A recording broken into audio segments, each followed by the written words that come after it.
When King David was very old, he could not keep warm, even when they put covers over him. So his attendants said to him, "Let us look for a young virgin to serve the king and take care of him. She can lie beside him, so that our lord the king may keep warm." Then they searched throughout Israel for a beautiful young woman, and found Abishag, a Shunammite, and brought her to the king. The woman was very beautiful. She took care of the king and waited on him, but the king had no sexual relations with her. Now Adonijah, whose mother was Haggith, put himself forward and said, "I will be king." So he got chariots and horses ready with 50 men to run ahead of him. His father had never rebuked him by asking, "Why do you behave as you do?" He was also very handsome, and was born next after Absalom. Adonijah conferred with Joab son of Zeruiah, and with Abiathar the priest, and they gave him their support. But Zadok the priest, Benaiah son of Jehoiada, Nathan the prophet, Shimei, and Rei, and David's special guard, did not join Adonijah. Adonijah then sacrificed sheep, cattle, and fattened calves at the stone of Zoheleth near En-Rogel. He invited all his brothers, the king's sons, and all the royal officials of Judah, but he did not invite Nathan the prophet, or Benaiah, or the special guard, or his brother Solomon. Then Nathan asked Bathsheba, Solomon's mother, "Have you not heard that Adonijah the son of Haggith has become king, and our lord David knows nothing about it? Now then, let me advise you how you can save your own life and the life of your son Solomon. Go into King David and say to him, 'My lord the king, did you not swear to me, your servant, surely Solomon your son shall be king after me, and he will sit on my throne? Why then has Adonijah become king?' While you're still there talking to the king, I will come in and add my word to what you have said." So Bathsheba went to see the aged king in his room, where Abishag the Shunammite was attending him. Bathsheba bowed down, prostrating herself before the king. "What is it you want?" the king asked. She said to him, "My lord, you yourself swore to me, your servant, by the Lord your God, Solomon your son shall become king after me, and he will sit on my throne. But now Adonijah has become king, and you, my lord the king, do not know about it. He has sacrificed great numbers of cattle, fattened calves, and sheep, and has invited all the king's sons, Abiathar the priest, and Joab the commander of the army, but he has not invited Solomon your servant. My lord the king, the eyes of all Israel are on you, to learn from you who will sit on the throne of my lord the king after him. Otherwise, as soon as my lord the king is laid to rest with his ancestors, I and my son Solomon will be treated as criminals." While she was still speaking with the king, Nathan the prophet arrived. And the king was told, "Nathan the prophet is here." So he went before the king and bowed with his face to the ground. Nathan said, "Have you, my lord the king, declared that Adonijah shall be king after you, and that he will sit on your throne? Today he has gone down and sacrificed great numbers of cattle, fattened calves, and sheep. He has invited all the king's sons, the commanders of the army, and Abiathar the priest. At this very moment they're eating and drinking with him and saying, 'Long live King Adonijah!' But me, your servant, and Zadok the priest, and Benaiah son of Jehoiada, and your servant Solomon he did not invite. Is this something my lord the king has done without letting his servants know who should sit on the throne of my lord the king after him?"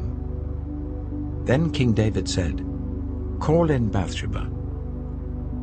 So she came into the king's presence and stood before him. The king then took an oath. "As surely as the Lord lives, who has delivered me out of every trouble, I will surely carry out this very day what I swore to you by the Lord, the God of Israel. Solomon, your son, shall be king after me, and he will sit on my throne in my place." Then Bathsheba bowed down with her face to the ground, prostrating herself before the king, and said, "May my lord King David live forever." King David said, "Call in Zadok the priest, Nathan the prophet, and Benaiah son of Jehoiada."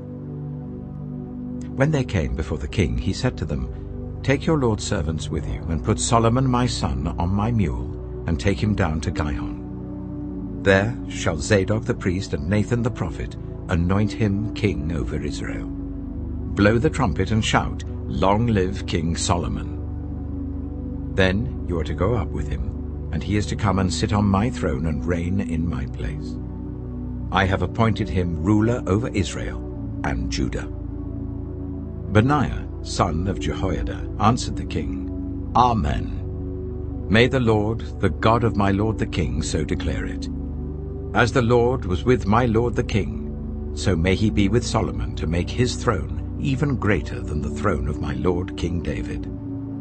So Zadok the priest, Nathan the prophet, Benaiah son of Jehoiada, the Kerethites and the Pelethites went down and put Solomon on King David's mule, and they escorted him to Gihon. Zadok the priest took the horn of oil from the sacred tent and anointed Solomon. Then they sounded the trumpet, and all the people shouted, "Long live King Solomon!"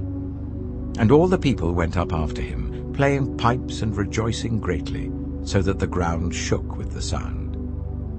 Adonijah and all the guests who were with him heard it as they were finishing their feast. On hearing the sound of the trumpet, Joab asked, "What's the meaning of all the noise in the city?" Even as he was speaking, Jonathan, son of Abiathar the priest, arrived. Adonijah said, "Come in. A worthy man like you must be bringing good news." "Not at all," Jonathan answered. "Our lord King David has made Solomon king.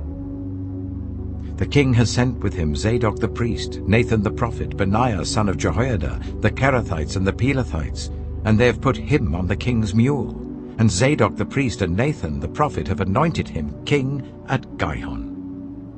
From there they have gone up cheering, and the city resounds with it. That's the noise you hear. Moreover, Solomon has taken his seat on the royal throne. Also, the royal officials have come to congratulate our lord King David, saying, 'May your God make Solomon's name more famous than yours, and his throne greater than yours.' And the king bowed in worship on his bed and said, 'Praise be to the Lord, the God of Israel, who has allowed my eyes to see a successor on my throne today.'" At this, all Adonijah's guests rose in alarm and dispersed. But Adonijah, in fear of Solomon, went and took hold of the horns of the altar. Then Solomon was told, "Adonijah is afraid of King Solomon and is clinging to the horns of the altar. He says, 'Let King Solomon swear to me today that he will not put his servant to death with the sword.'" Solomon replied, "If he shows himself to be worthy, not a hair of his head will fall to the ground. But if evil is found in him, he will die." Then King Solomon sent men, and they brought him down from the altar. And Adonijah came and bowed down to King Solomon. And Solomon said, "Go to your home." 1 Kings chapter 2. When the time drew near for David to die, he gave a charge to Solomon his son. "I am about to go the way of all the earth," he said. "So be strong, act like a man, and observe what the Lord your God requires. Walk in obedience to him, and keep his decrees and commands, his laws and regulations, as written in the law of Moses. Do this so that you may prosper in all you do and wherever you go, and that the Lord may keep his promise to me. If your descendants watch how they live, and if they walk faithfully before me with all their heart and soul, you will never fail to have a successor on the throne of Israel. Now you yourself know what Joab son of Zeruiah did to me, what he did to the 2 commanders of Israel's armies, Abner son of Ner and Amasa son of Jether. He killed them, shedding their blood in peacetime as if in battle. And with that blood he stained the belt around his waist and the sandals on his feet. Deal with him according to your wisdom, but do not let his gray head go down to the grave in peace. But show kindness to the sons of Barzillai of Gilead, and let them be among those who eat at your table. they stood by me when I fled from your brother Absalom. And remember, you have with you Shimei, son of Gera the Benjaminite from Bahurim, who called down bitter curses on me the day I went to Mahanaim. When he came down to meet me at the Jordan, I swore to him by the Lord, I will not put you to death by the sword. But now do not consider him innocent. You are a man of wisdom. You will know what to do to him. Bring his grey head down to the grave in blood. Then David rested with his ancestors and was buried in the city of David. He had reigned for 40 years over Israel, 7 years in Hebron and 33 in Jerusalem. So Solomon sat on the throne of his father David, and his rule was firmly established. Now Adonijah, the son of Haggith, went to Bathsheba, Solomon's mother. Bathsheba asked him, "Do you come peacefully?" He answered, "Yes, peacefully." Then he added, "I have something to say to you." "You may say it," she replied.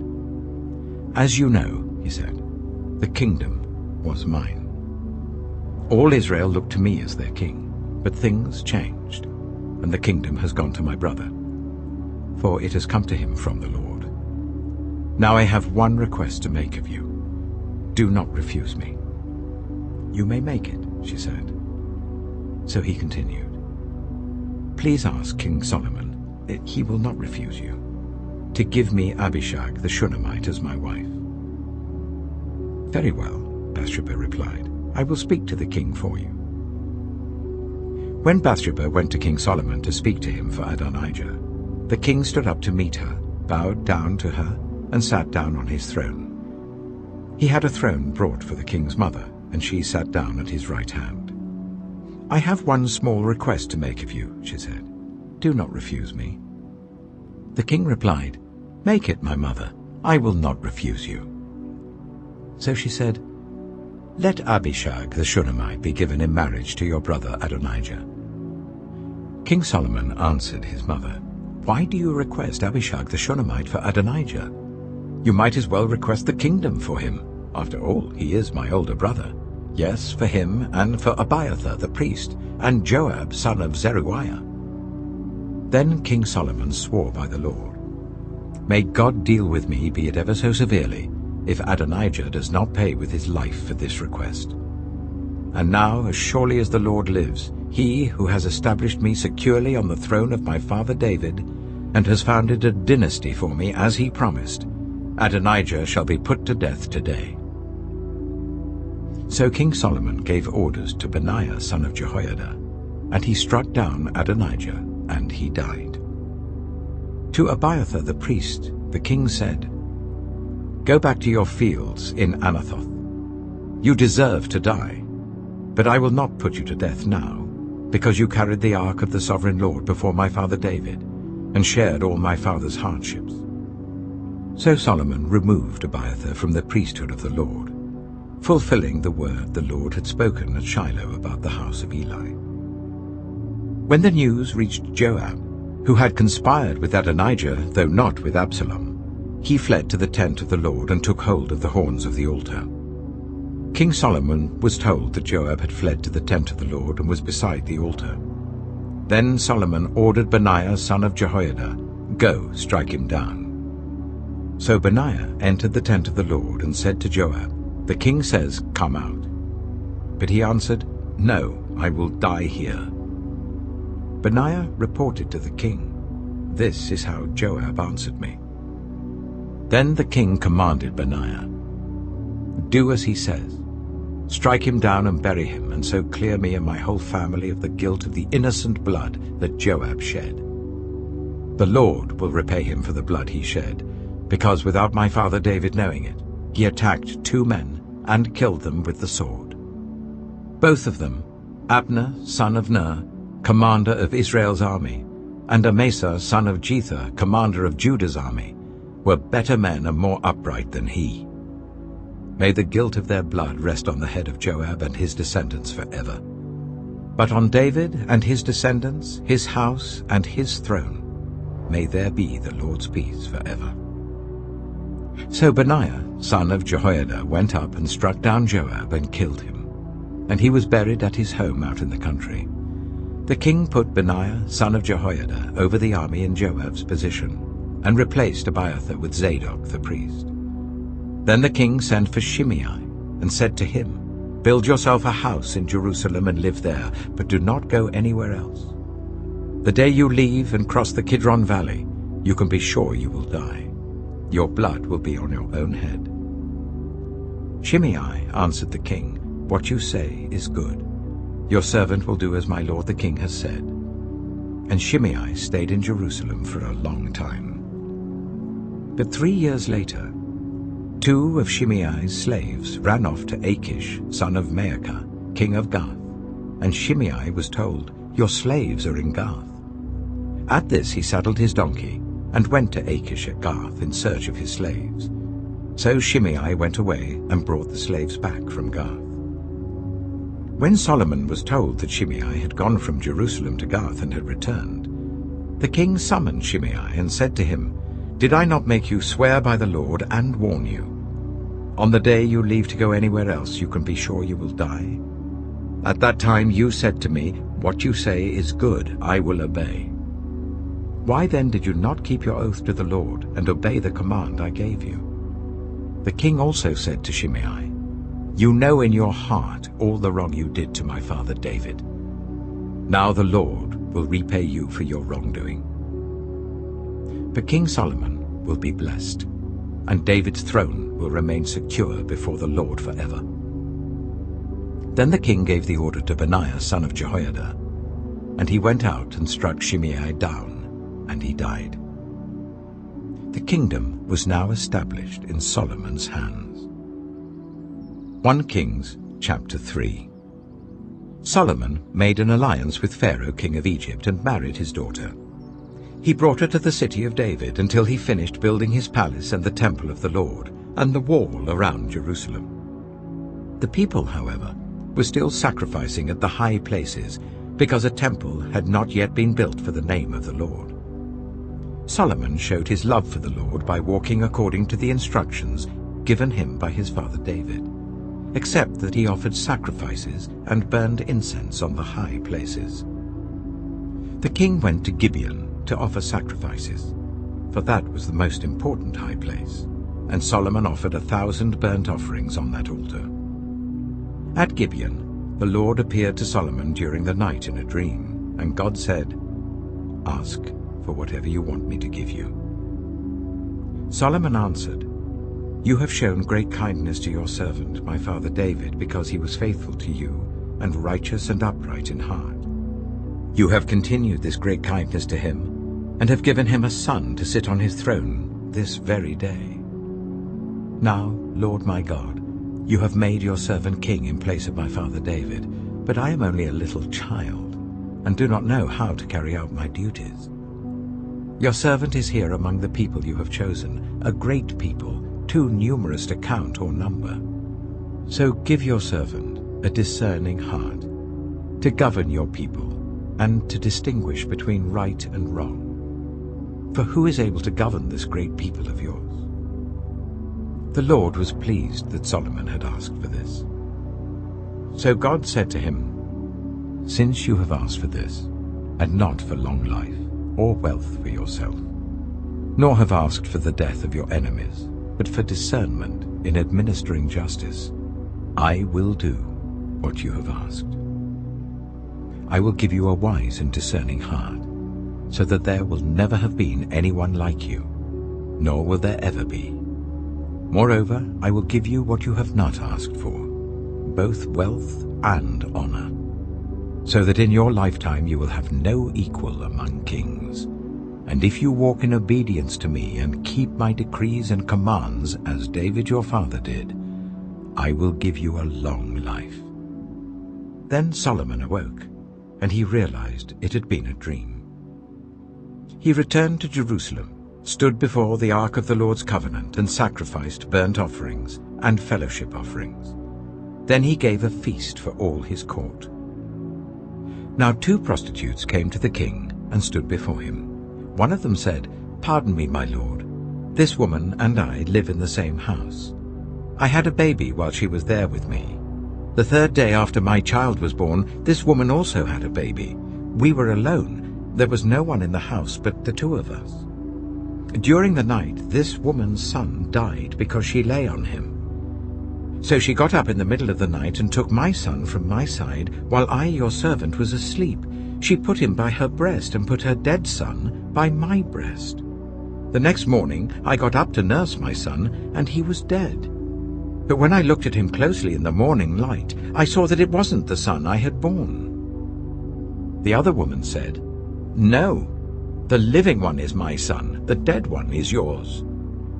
But the first one insisted, "No, the dead one is yours, the living one is mine." And so they argued before the king. The king said, "This one says, 'My son is alive and your son is dead,' while that one says, 'No, your son is dead and mine is alive.'" Then the king said, "Bring me a sword." So they brought a sword for the king. He then gave an order, "Cut the living child in two, and give half to one and half to the other." The woman, whose son was alive, was deeply moved out of love for her son and said to the king, "Please, my lord, give her the living baby. Don't kill him." But the other said, "Neither I nor you shall have him. Cut him in two." Then the king gave his ruling. "Give the living baby to the first woman. Do not kill him. She is his mother." When all Israel heard the verdict the king had given, they held the king in awe, because they saw that he had wisdom from God to administer justice. 1 Kings chapter 4. So King Solomon ruled over all Israel, and these were his chief officials: Azariah, son of Zadok the priest; Elihoreph and Ahijah, sons of Suchet, secretaries; Jehoshaphat, son of Elihud, recorder; Benaiah, son of Jehoiada, commander-in-chief; Zadok and Abiathar, priests; Azariah, son of Nathan, in charge of the district governors; Zabud, son of Nathan, a priest and advisor to the king; Ahisha, palace administrator; Adoniram, son of Abda, in charge of forced labor. Solomon had 12 district governors over all Israel, who supplied provisions for the king and the royal household. Each one had to provide supplies for 1 month in the year. These are their names: Ben-Hur, in the hill country of Ephraim; Ben-Deka, in Makaz, Shaalbim, Bethshemesh, and Elon Bethhanan; Ben-Hesed, in Aruboth; Soko and all the land of Hepher was his; Ben-Abinadab, in Naphoth-Dor.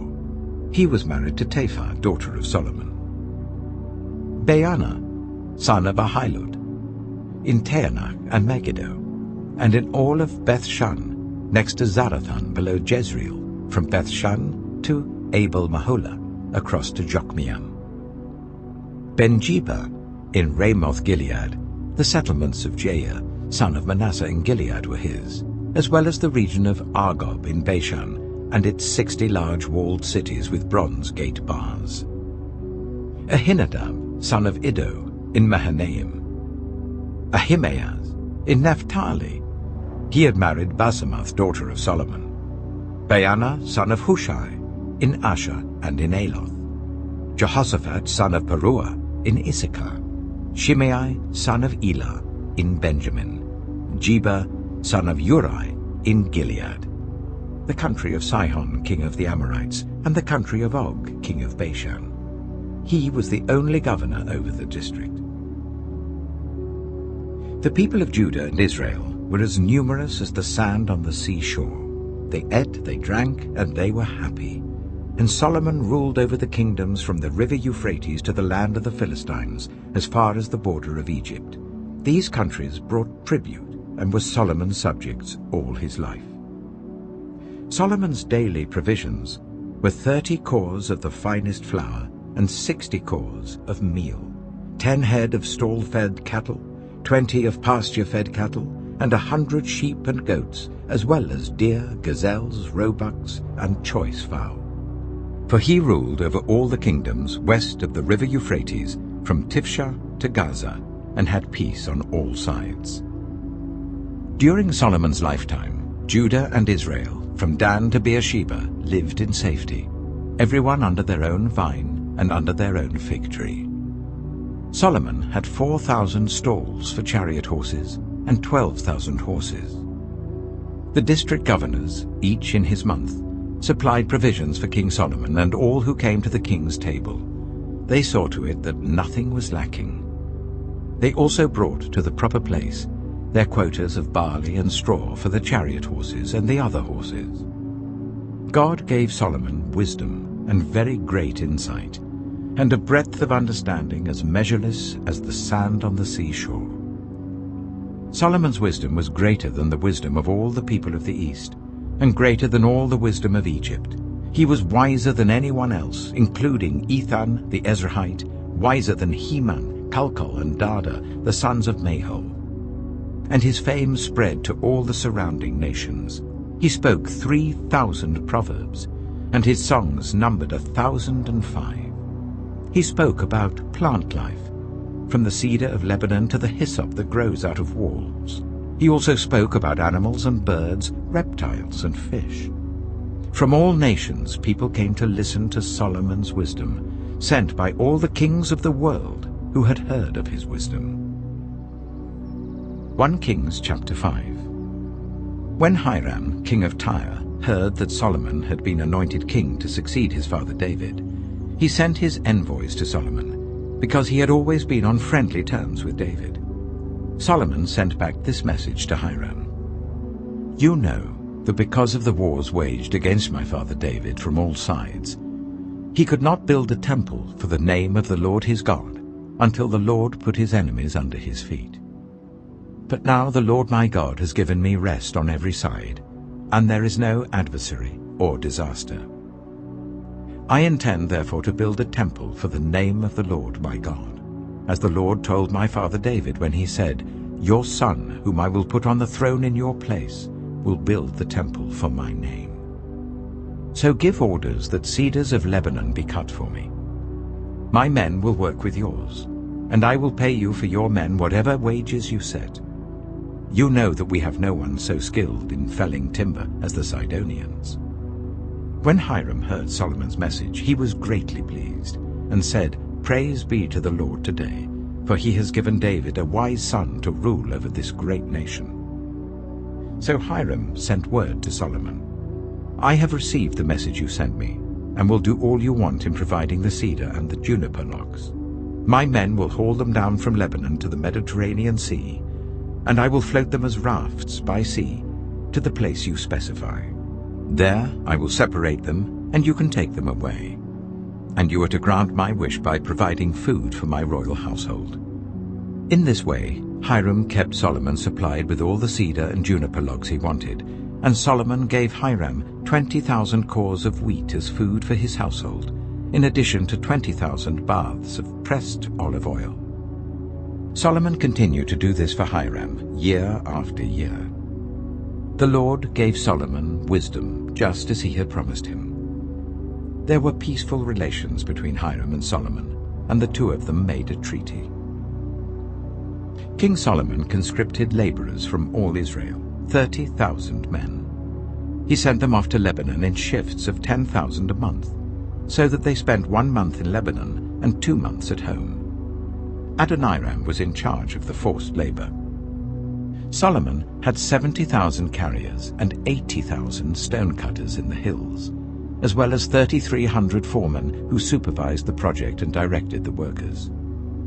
At the king's command, they removed from the quarry large blocks of high-grade stone to provide a foundation of dressed stone for the temple. The craftsmen of Solomon and Hiram and workers from Byblos cut and prepared the timber and stone for the building of the temple. 1 Kings chapter 6. In the 480th year after the Israelites came out of Egypt, in the 4th year of Solomon's reign over Israel, in the month of Ziv, the 2nd month, he began to build the temple of the Lord. The temple that King Solomon built for the Lord was 60 cubits long, 20 wide, and 30 high. The portico at the front of the main hall of the temple extended the width of the temple, that is 20 cubits, and projected 10 cubits from the front of the temple. He made narrow windows high up in the temple walls. Against the walls of the main hall and inner sanctuary, he built a structure around the building in which there were side rooms. The lowest floor was 5 cubits wide, the middle floor 6 cubits, and the third floor 7. He made offset ledges around the outside of the temple so that nothing would be inserted into the temple walls. In building the temple, only blocks dressed at the quarry were used, and no hammer, chisel, or any other iron tool was heard at the temple site while it was being built. The entrance to the lowest floor was on the south side of the temple. A stairway led up to the middle level, and from there to the third. So he built the temple and completed it, roofing it with beams and cedar planks. And he built the side rooms all along the temple. The height of each was 5 cubits, and they were attached to the temple by beams of cedar. The word of the Lord came to Solomon. As for this temple you are building, if you follow my decrees, observe my laws, and keep all my commands and obey them, I will fulfill through you the promise I gave to David your father, and I will live among the Israelites and will not abandon my people Israel. So Solomon built the temple and completed it. He lined its interior walls with cedar boards, paneling them from the floor of the temple to the ceiling, and covered the floor of the temple with planks of juniper. He partitioned off 20 cubits at the rear of the temple with cedar boards from floor to ceiling to form within the temple an inner sanctuary, the most holy place. The main hall in front of this room was 40 cubits long. The inside of the temple was cedar, carved with gourds and open flowers. Everything was cedar. No stone was to be seen. He prepared the inner sanctuary within the temple to set the Ark of the Covenant of the Lord there. The inner sanctuary was 20 cubits long, 20 wide, and 20 high. He overlaid the inside with pure gold, and he also overlaid the altar of cedar. Solomon covered the inside of the temple with pure gold, and he extended gold chains across the front of the inner sanctuary, which was overlaid with gold. So he overlaid the whole interior with gold. He also overlaid with gold the altar that belonged to the inner sanctuary. For the inner sanctuary, he made a pair of cherubim out of olive wood, each 10 cubits high. One wing of the first cherub was 5 cubits long, and the other wing 5 cubits, 10 cubits from wingtip to wingtip. The second cherub also measured 10 cubits, for the 2 cherubim were identical in size and shape. The height of each cherub was 10 cubits. He placed the cherubim inside the innermost room of the temple with their wings spread out. The wing of one cherub touched one wall, while the wing of the other touched the other wall, and their wings touched each other in the middle of the room. He overlaid the cherubim with gold. On the walls all round the temple, in both the inner and the outer rooms, he carved cherubim, palm trees, and open flowers. He also covered the floors of both the inner and outer rooms of the temple with gold. For the entrance to the inner sanctuary, he made doors out of olive wood that were 1/5 of the width of the sanctuary.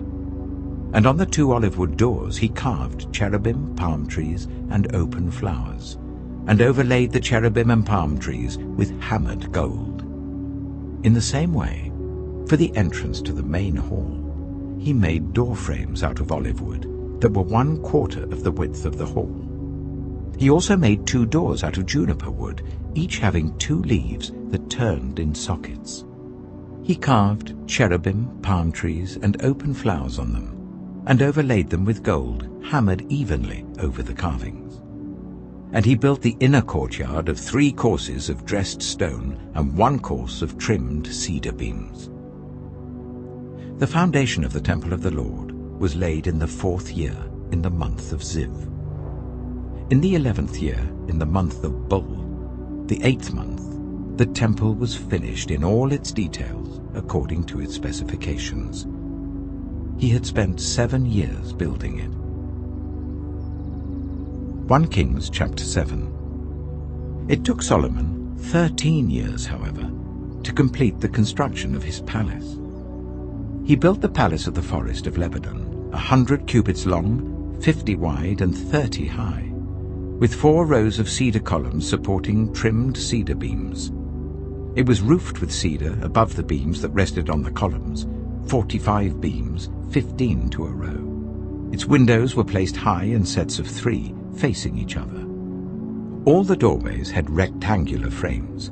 They were in the front part in sets of 3, facing each other.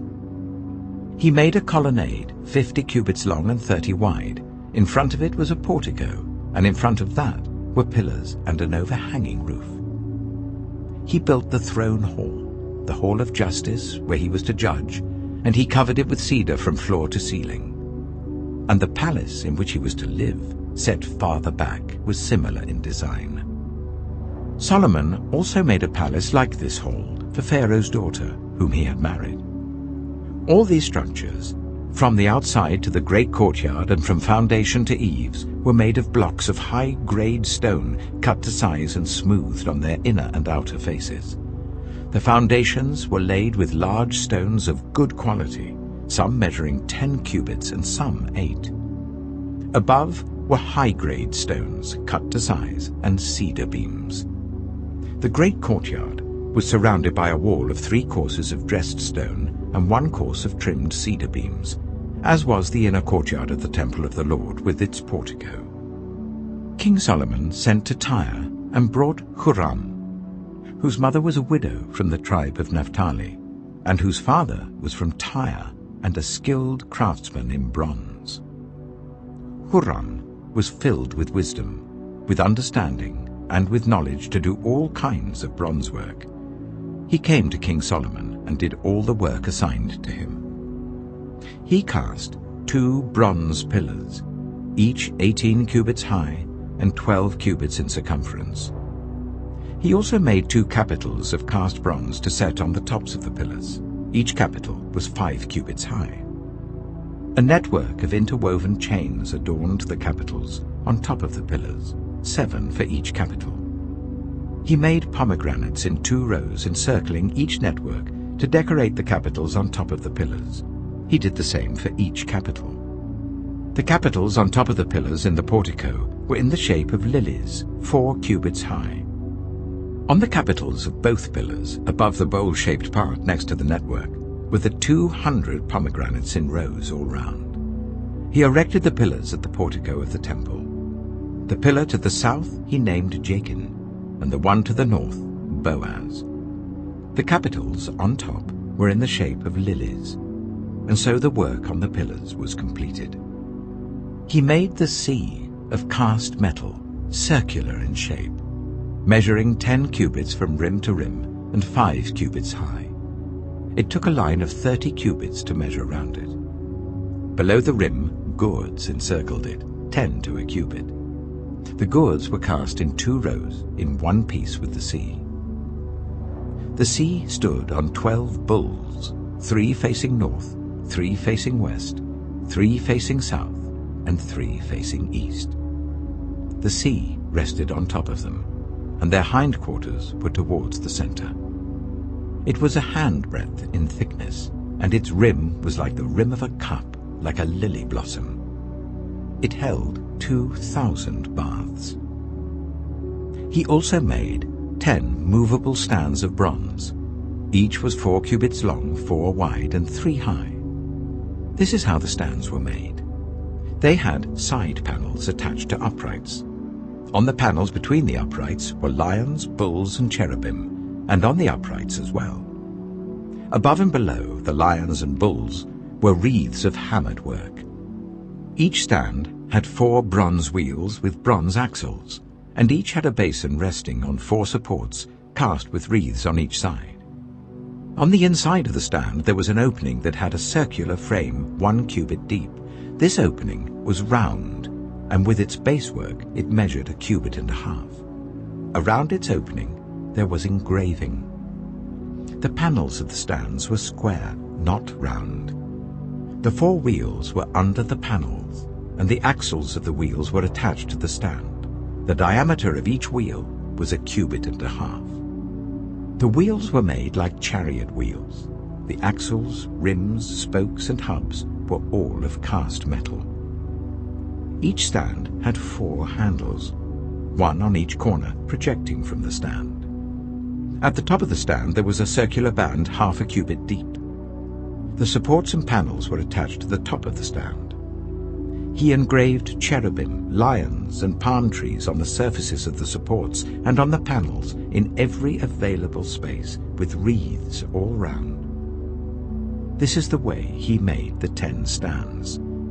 They were all cast in the same molds and were identical in size and shape. He then made 10 bronze basins, each holding 40 baths and measuring 4 cubits across, 1 basin to go on each of the 10 stands. He placed 5 of the stands on the south side of the temple and 5 on the north. He placed the sea on the south side, at the southeast corner of the temple. He also made the pots and shovels and sprinkling bowls. So Huram finished all the work he had undertaken for King Solomon in the temple of the Lord. The 2 pillars, the 2 bowl-shaped capitals on top of the pillars, the 2 sets of network decorating the 2 bowl-shaped capitals on top of the pillars, the 400 pomegranates for the 2 sets of network, 2 rows of pomegranates for each network decorating the bowl-shaped capitals on top of the pillars, the 10 stands with their 10 basins, the sea and the 12 bowls under it, the pots, shovels, and sprinkling bowls. All these objects that Huram made for King Solomon for the temple of the Lord were of burnished bronze. The king had them cast in clay molds in the plain of the Jordan between Succoth and Zarethan. Solomon left all these things unweighed, because there were so many. The weight of the bronze was not determined. Solomon also made all the furnishings that were in the Lord's temple: the golden altar, the golden table on which was the bread of the presence, the lampstands of pure gold, 5 on the right and 5 on the left, in front of the inner sanctuary, the gold floral work and lamps and tongs, the pure gold dishes, wick trimmers, sprinkling bowls, dishes and censers, and the gold sockets for the doors of the innermost room, the most holy place, and also for the doors of the main hall of the temple. When all the work King Solomon had done for the temple of the Lord was finished, he brought in the things his father David had dedicated, the silver and gold and the furnishings, and he placed them in the treasuries of the Lord's temple. 1 Kings chapter 8. Then King Solomon summoned into his presence at Jerusalem the elders of Israel, all the heads of the tribes, and the chiefs of the Israelite families, to bring up the ark of the Lord's covenant from Zion, the city of David. All the Israelites came together to King Solomon at the time of the festival in the month of Ethanim, the 7th month. When all the elders of Israel had arrived, the priests took up the ark. And they brought up the ark of the Lord and the tent of meeting and all the sacred furnishings in it.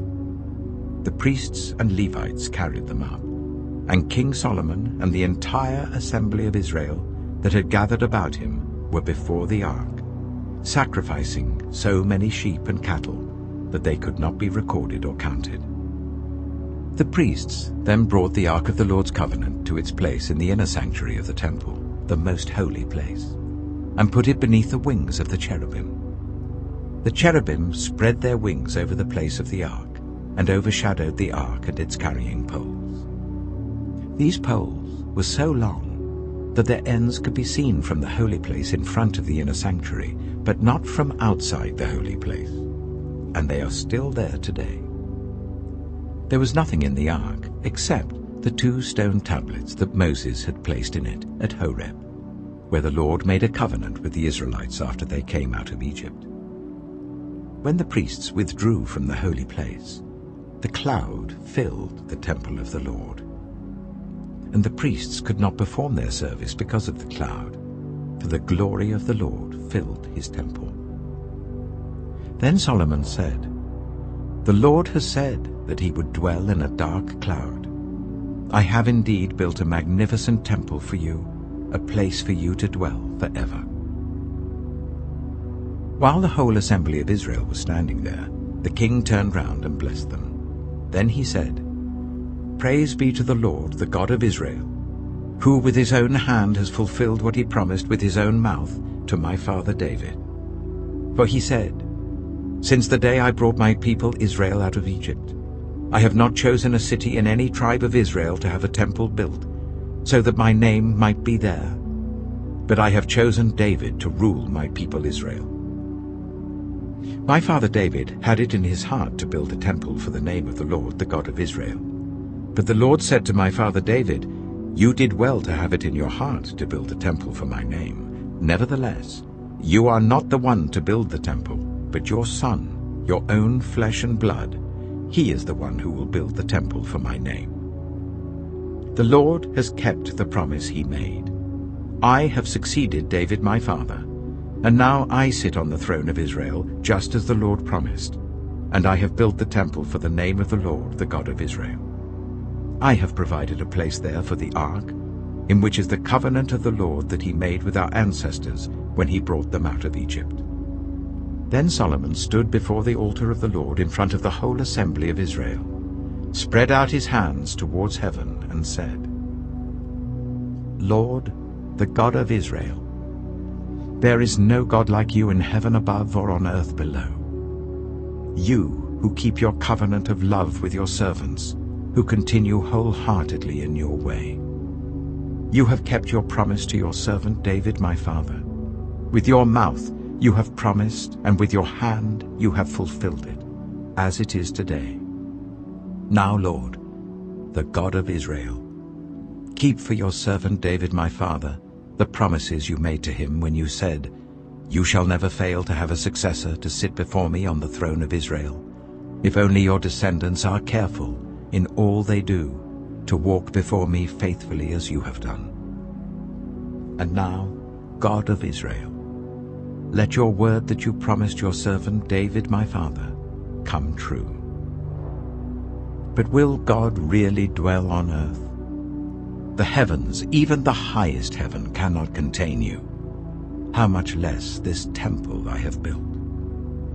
Yet give attention to your servant's prayer and his plea for mercy, Lord my God. Hear the cry and the prayer that your servant is praying in your presence this day. May your eyes be open towards this temple night and day, this place of which you said, 'My name shall be there,' so that you will hear the prayer your servant prays towards this place. Hear the supplication of your servant and of your people Israel when they pray towards this place. Hear from heaven your dwelling place, and when you hear, forgive. When anyone wrongs their neighbor and is required to take an oath, and they come and swear the oath before your altar in this temple, then hear from heaven and act. Judge between your servants, condemning the guilty by bringing down on their heads what they have done, and vindicating the innocent by treating them in accordance with their innocence. When your people Israel have been defeated by an enemy because they have sinned against you, and when they turn back to you and give praise to your name, praying and making supplication to you in this temple, then hear from heaven and forgive the sin of your people Israel, and bring them back to the land you gave to their ancestors. When the heavens are shut up, and there is no rain because your people have sinned against you, and when they pray towards this place and give praise to your name and turn from their sin because you have afflicted them, then hear from heaven and forgive the sin of your servants, your people Israel. Teach them the right way to live, and send rain on the land you gave your people for an inheritance. When famine or plague comes to the land, or blight or mildew, locusts or grasshoppers, or when an enemy besieges them in any of their cities, whatever disaster or disease may come, and when a prayer or plea is made by anyone among your people Israel, being aware of the afflictions of their own hearts, and spreading out their hands towards this temple, then hear from heaven, your dwelling place. Forgive and act. Deal with everyone according to all they do, since you know their hearts. For you alone know every human heart, so that they will fear you all the time they live in the land you gave our ancestors. As for the foreigner, who does not belong to your people Israel, but has come from a distant land because of your name, for they will hear of your great name and your mighty hand and your outstretched arm. When they come and pray towards this temple, then hear from heaven, your dwelling place. Do whatever the foreigner asks of you, so that all the peoples of the earth may know your name and fear you, as do your own people Israel, and may know that this house I have built bears your name. When your people go to war against their enemies, wherever you send them, and when they pray to the Lord towards the city you have chosen and the temple I have built for your name, then hear from heaven their prayer and their plea, and uphold their cause. When they sin against you, for there is no one who does not sin, and you become angry with them and give them over to their enemies, who take them captive to their own lands, far away or near. And if they have a change of heart in the land where they are held captive, and repent, and plead with you in the land of their captors, and say, "We have sinned, we have done wrong, we have acted wickedly," and if they turn back to you with all their heart and soul in the land of their enemies who took them captive, and pray to you towards the land you gave their ancestors, towards the city you have chosen, and the temple I have built for your name, then from heaven, your dwelling place, hear their prayer and their plea, and uphold their cause. And forgive your people who have sinned against you. Forgive all the offenses they have committed against you, and cause their captors to show them mercy. For they are your people and your inheritance, whom you brought out of Egypt, out of that iron smelting furnace. May your eyes be open to your servant's plea, and to the plea of your people Israel, and may you listen to them whenever they cry out to you. For you singled them out from all the nations of the world to be your own inheritance, just as you declared through your servant Moses, when you, sovereign Lord, brought our ancestors out of Egypt. When Solomon had finished all these prayers and supplications to the Lord, he rose from before the altar of the Lord, where he had been kneeling, with his hands spread out towards heaven. He stood and blessed the whole assembly of Israel in a loud voice, saying, "Praise be to the Lord, who has given rest to his people Israel, just as he promised. Not one word has failed of all the good promises he gave through his servant Moses. May the Lord our God be with us as he was with our ancestors. May he never leave us nor forsake us. May he turn our hearts to him, to walk in obedience to him and keep the commands, decrees, and laws he gave our ancestors. And may these words of mine, which I have prayed before the Lord, be near to the Lord our God day and night, that he may uphold the cause of his servant and the cause of his people Israel, according to each day's need, so that all the peoples of the earth may know that the Lord is God and that there is no other. And may your hearts be fully committed to the Lord our God, to live by his decrees and obey his commands, as at this time." Then the king and all Israel with him offered sacrifices before the Lord. Solomon offered a sacrifice of fellowship offerings to the Lord, 22,000 cattle and 120,000 sheep and goats. So the king and all the Israelites dedicated the temple of the Lord. On that same day, the king consecrated the middle part of the courtyard in front of the temple of the Lord, and there he offered burnt offerings, grain offerings, and the fat of the fellowship offerings, because the bronze altar that stood before the Lord was too small to hold the burnt offerings, the grain offerings, and the fat of the fellowship offerings. So Solomon observed the festival at that time, and all Israel with him. A vast assembly, people from Lebo-Hamath to the Wadi of Egypt. They celebrated it before the Lord our God for 7 days, and 7 days more, 14 days in all. On the following day he sent the people away. They blessed the king and then went home, joyful and glad in heart, for all the good things the Lord had done for his servant David and his people Israel. 1 Kings chapter 9. When Solomon had finished building the temple of the Lord and the royal palace, and had achieved all he had desired to do, the Lord appeared to him a second time, as he had appeared to him at Gibeon. The Lord said to him, I have heard the prayer and plea you have made before me. I have consecrated this temple which you have built, by putting my name there forever. My eyes and my heart will always be there. As for you, if you walk before me faithfully, with integrity of heart and uprightness, as David your father did, and do all I command and observe my decrees and laws, I will establish your royal throne over Israel forever, as I promised David your father when I said, You shall never fail to have a successor on the throne of Israel. But if you or your descendants turn away from me, and do not observe the commands and decrees I have given you, and go off to serve other gods and worship them, then I will cut off Israel from the land I have given them, and will reject this temple I have consecrated for my name. Israel will then become a byword and an object of ridicule among all peoples. This temple will become a heap of rubble. All who pass by will be appalled and will scoff and say, Why has the Lord done such a thing to this land and to this temple? People will answer, Because they have forsaken the Lord their God, who brought their ancestors out of Egypt, and have embraced other gods, worshipping and serving them. That is why the Lord brought all this disaster on them.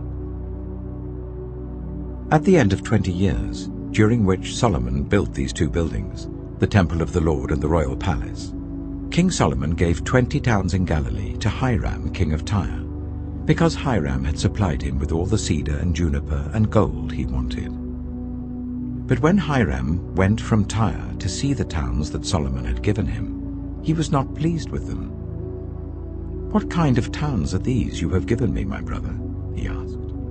And he called them the land of Kabul, a name they have to this day. Now Hiram had sent to the king 120 talents of gold. Here is the account of the forced labor King Solomon conscripted to build the Lord's temple, his own palace, the terraces, the wall of Jerusalem, and Hazor, Megiddo, and Giza. Pharaoh, king of Egypt, had attacked and captured Giza. He had set it on fire. He killed its Canaanite inhabitants, and then gave it as a wedding gift to his daughter, Solomon's wife. And Solomon rebuilt Giza. He built up Lower Beth-horon, Baalath and Tadmor in the desert, within his land, as well as all his store cities and the towns for his chariots and for his horses, whatever he desired to build in Jerusalem, in Lebanon, and throughout all the territory he ruled. There were still people left from the Amorites, Hittites, Perizzites, Hivites, and Jebusites. These people were not Israelites. Solomon conscripted the descendants of all these people remaining in the land, whom the Israelites could not exterminate, to serve as slave labor, as it is to this day. But Solomon did not make slaves of any of the Israelites. They were his fighting men, his government officials, his officers, his captains, and the commanders of his chariots and charioteers. They were also the chief officials in charge of Solomon's projects, 550 officials supervising those who did the work. After Pharaoh's daughter had come up from the city of David to the palace Solomon had built for her, he constructed the terraces. 3 times a year Solomon sacrificed burnt offerings and fellowship offerings on the altar he had built for the Lord, burning incense before the Lord along with them, and so fulfilled the temple obligations. King Solomon also built ships at Ezion-Geber, which is near Elath in Edom, on the shore of the Red Sea.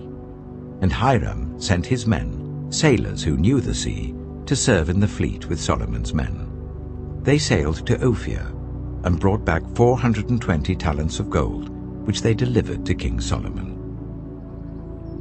1 Kings chapter 10. When the Queen of Sheba heard about the fame of Solomon and his relationship to the Lord, she came to test Solomon with hard questions. Arriving at Jerusalem with a very great caravan, with camels carrying spices, large quantities of gold and precious stones, she came to Solomon and talked with him about all that she had on her mind. Solomon answered all her questions. Nothing was too hard for the king to explain to her. When the Queen of Sheba saw all the wisdom of Solomon and the palace he had built, the food on his table, the seating of his officials, the attending servants in their robes, his cupbearers, and the burnt offerings he made at the temple of the Lord, she was overwhelmed. She said to the king, "The report I heard in my own country about your achievements and your wisdom is true. But I did not believe these things until I came and saw with my own eyes. Indeed, not even half was told me. In wisdom and wealth, you have far exceeded the report I heard. How happy your people must be. How happy your officials who continually stand before you and hear your wisdom. Praise be to the Lord your God, who has delighted in you and placed you on the throne of Israel. Because of the Lord's eternal love for Israel, he has made you king to maintain justice and righteousness." And she gave the king 120 talents of gold, large quantities of spices and precious stones. Never again were so many spices brought in as those the Queen of Sheba gave to King Solomon. Hiram's ships brought gold from Ophir, and from there they brought great cargoes of almug wood and precious stones.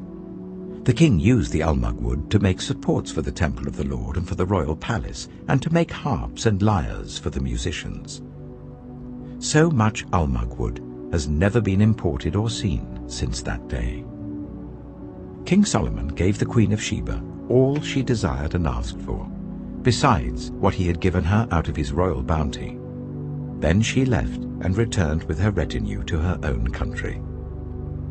The weight of the gold that Solomon received yearly was 666 talents, not including the revenues from merchants and traders and from all the Arabian kings and the governors of the territories.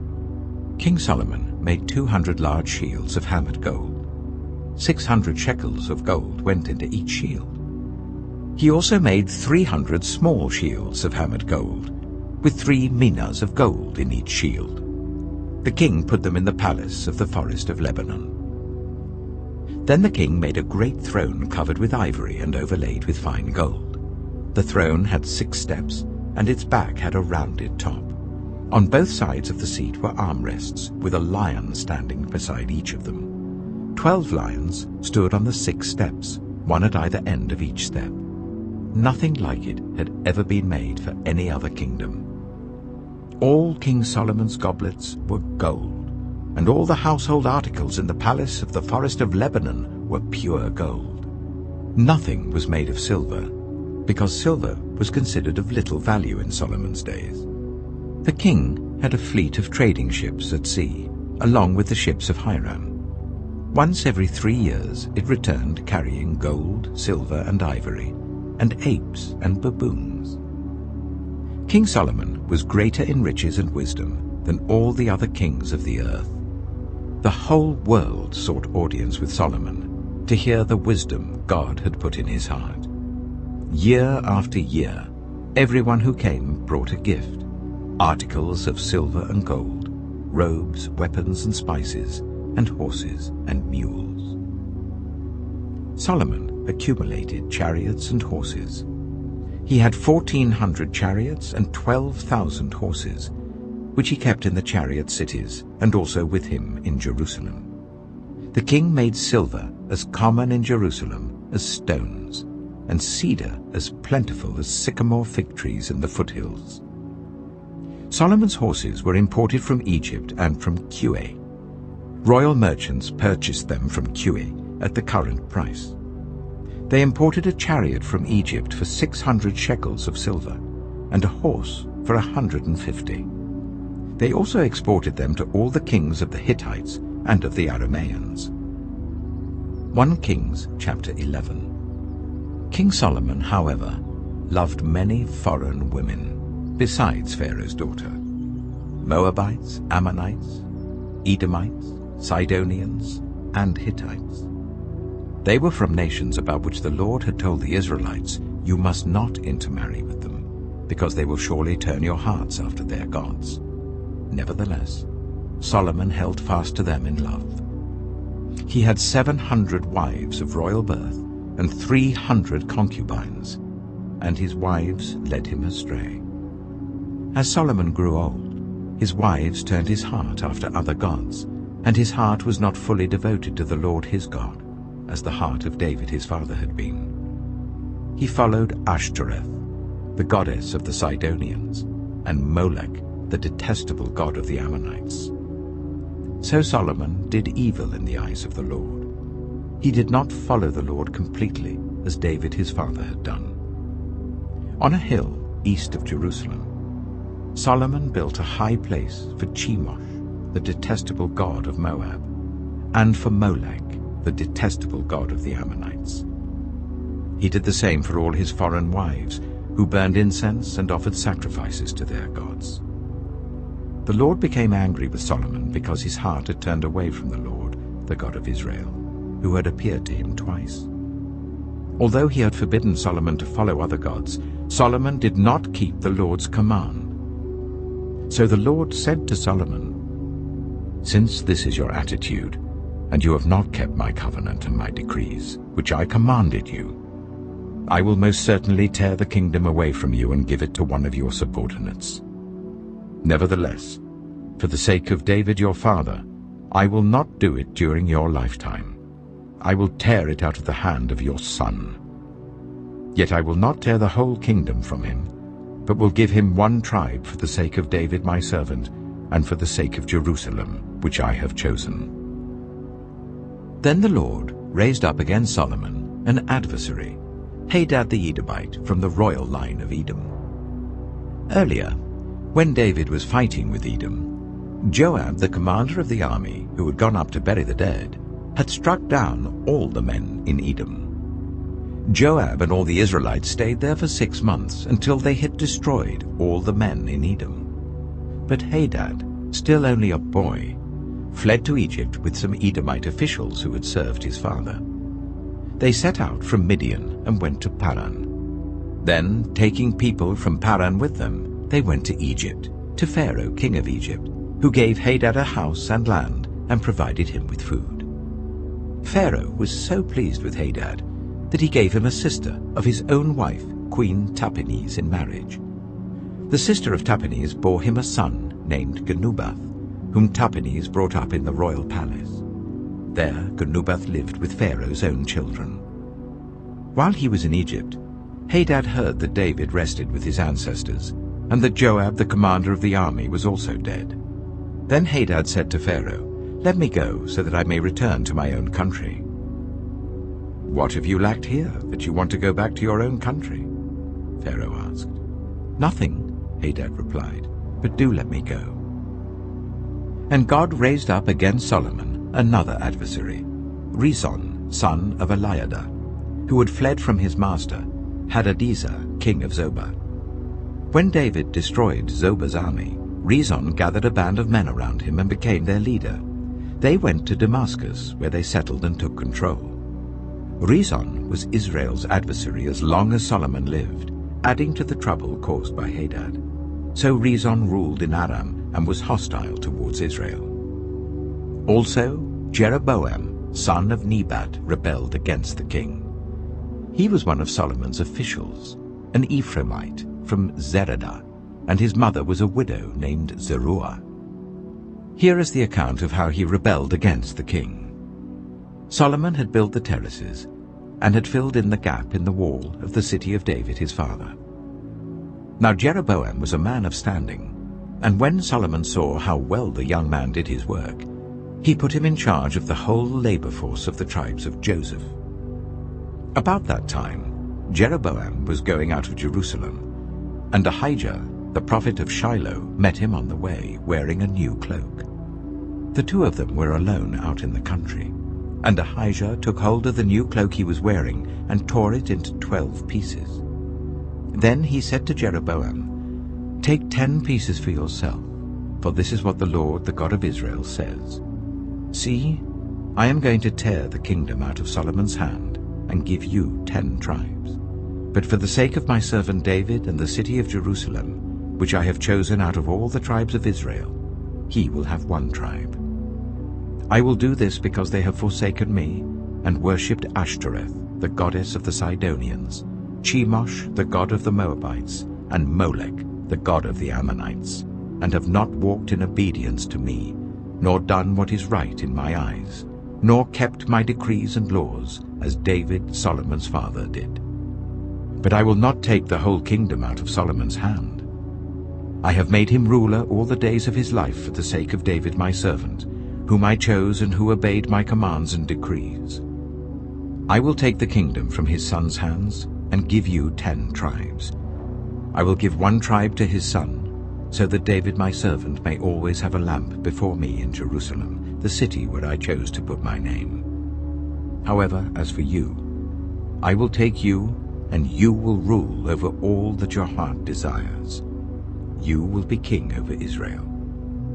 If you do whatever I command you, and walk in obedience to me, and do what is right in my eyes by obeying my decrees and commands, as David my servant did, I will be with you. I will build you a dynasty as enduring as the one I built for David, and will give Israel to you. I will humble David's descendants because of this, but not forever." Solomon tried to kill Jeroboam, but Jeroboam fled to Egypt, to Shishak the king, and stayed there until Solomon's death. As for the other events of Solomon's reign, all he did and the wisdom he displayed, are they not written in the book of the Annals of Solomon? Solomon reigned in Jerusalem over all Israel for 40 years. Then he rested with his ancestors and was buried in the city of David his father. And Rehoboam his son succeeded him as king. 1 Kings chapter 12. Rehoboam went to Shechem, for all Israel had gone there to make him king. When Jeroboam son of Nebat heard this, he was still in Egypt, where he had fled from King Solomon. He returned from Egypt. So they sent for Jeroboam, and he and the whole assembly of Israel went to Rehoboam and said to him, "Your father put a heavy yoke on us, but now lighten the harsh labor and the heavy yoke he put on us, and we will serve you." Rehoboam answered, "Go away for 3 days and then come back to me." So the people went away. Then King Rehoboam consulted the elders who had served his father Solomon during his lifetime. "How would you advise me to answer these people?" he asked. They replied, "If today you will be a servant to these people and serve them and give them a favorable answer, they will always be your servants." But Rehoboam rejected the advice the elders gave him and consulted the young men who had grown up with him and who were serving him. He asked them, "What is your advice? How should we answer these people who say to me, 'Lighten the yoke your father put on us'?" The young men who had grown up with him replied, "These people have said to you, 'Your father put a heavy yoke on us, but make our yoke lighter.' Now tell them, 'My little finger is thicker than my father's waist. My father laid on you a heavy yoke, I will make it even heavier. My father scourged you with whips, I will scourge you with scorpions." 3 days later, Jeroboam and all the people returned to Rehoboam, as the king had said, "Come back to me in 3 days."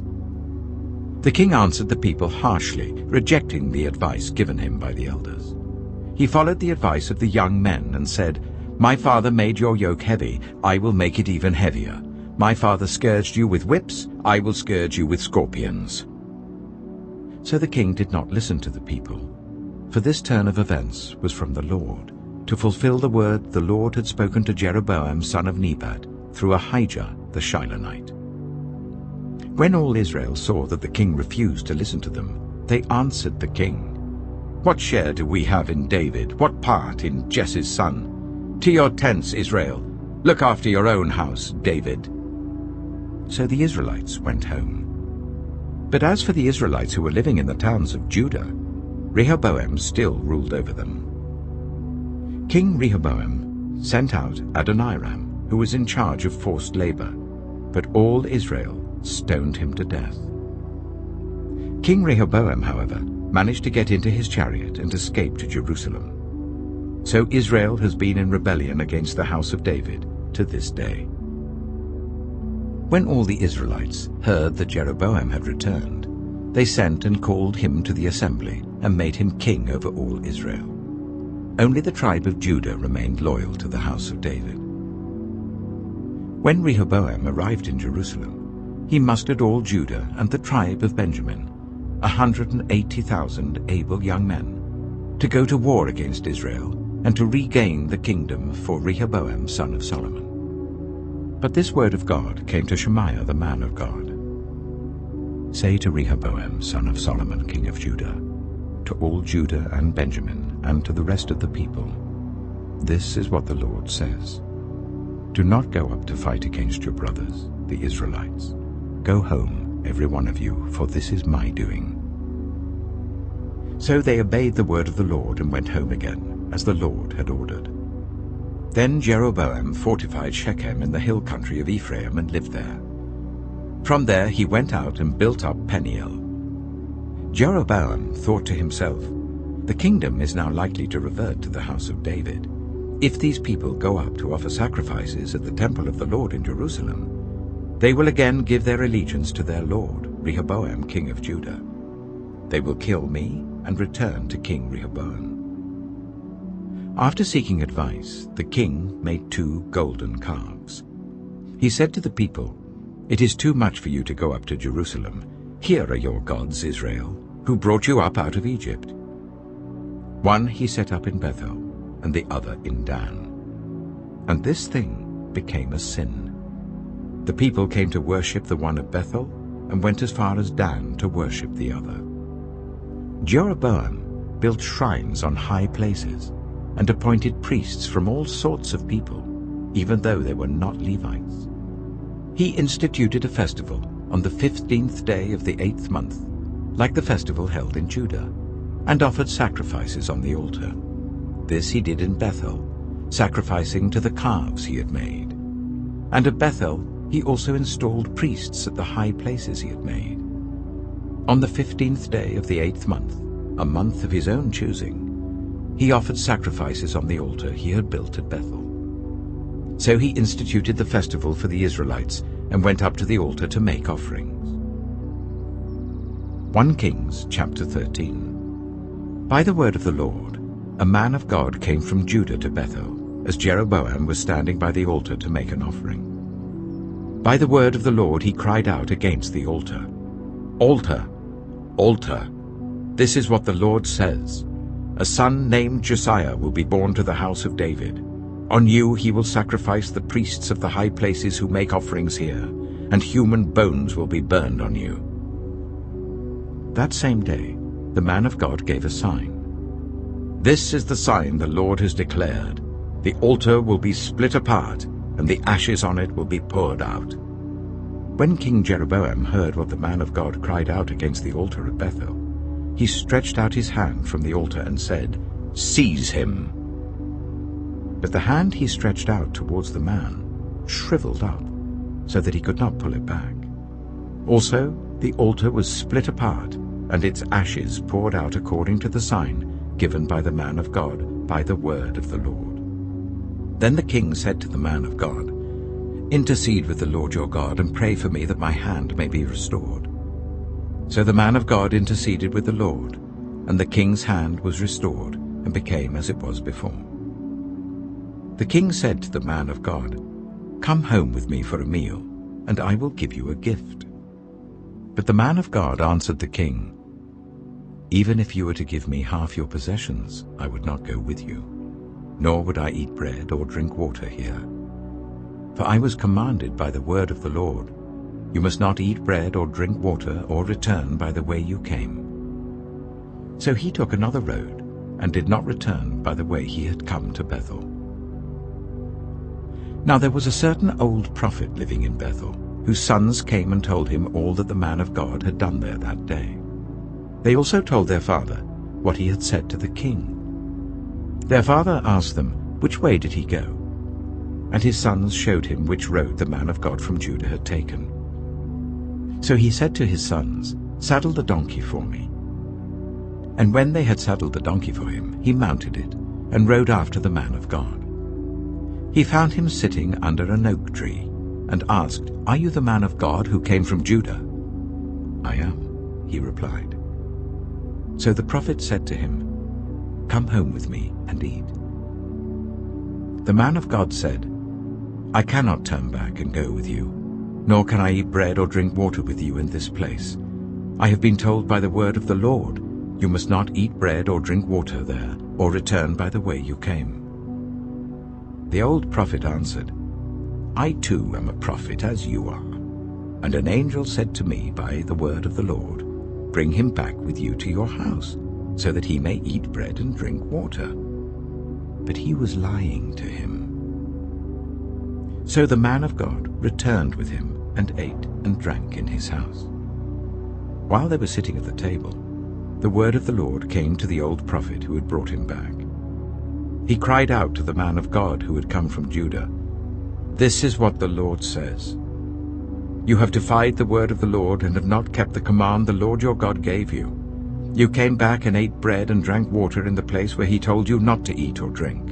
Therefore your body will not be buried in the tomb of your ancestors." When the man of God had finished eating and drinking, the prophet who had brought him back saddled his donkey for him. As he went on his way, a lion met him on the road and killed him, and his body was left lying on the road with both the donkey and the lion standing beside it.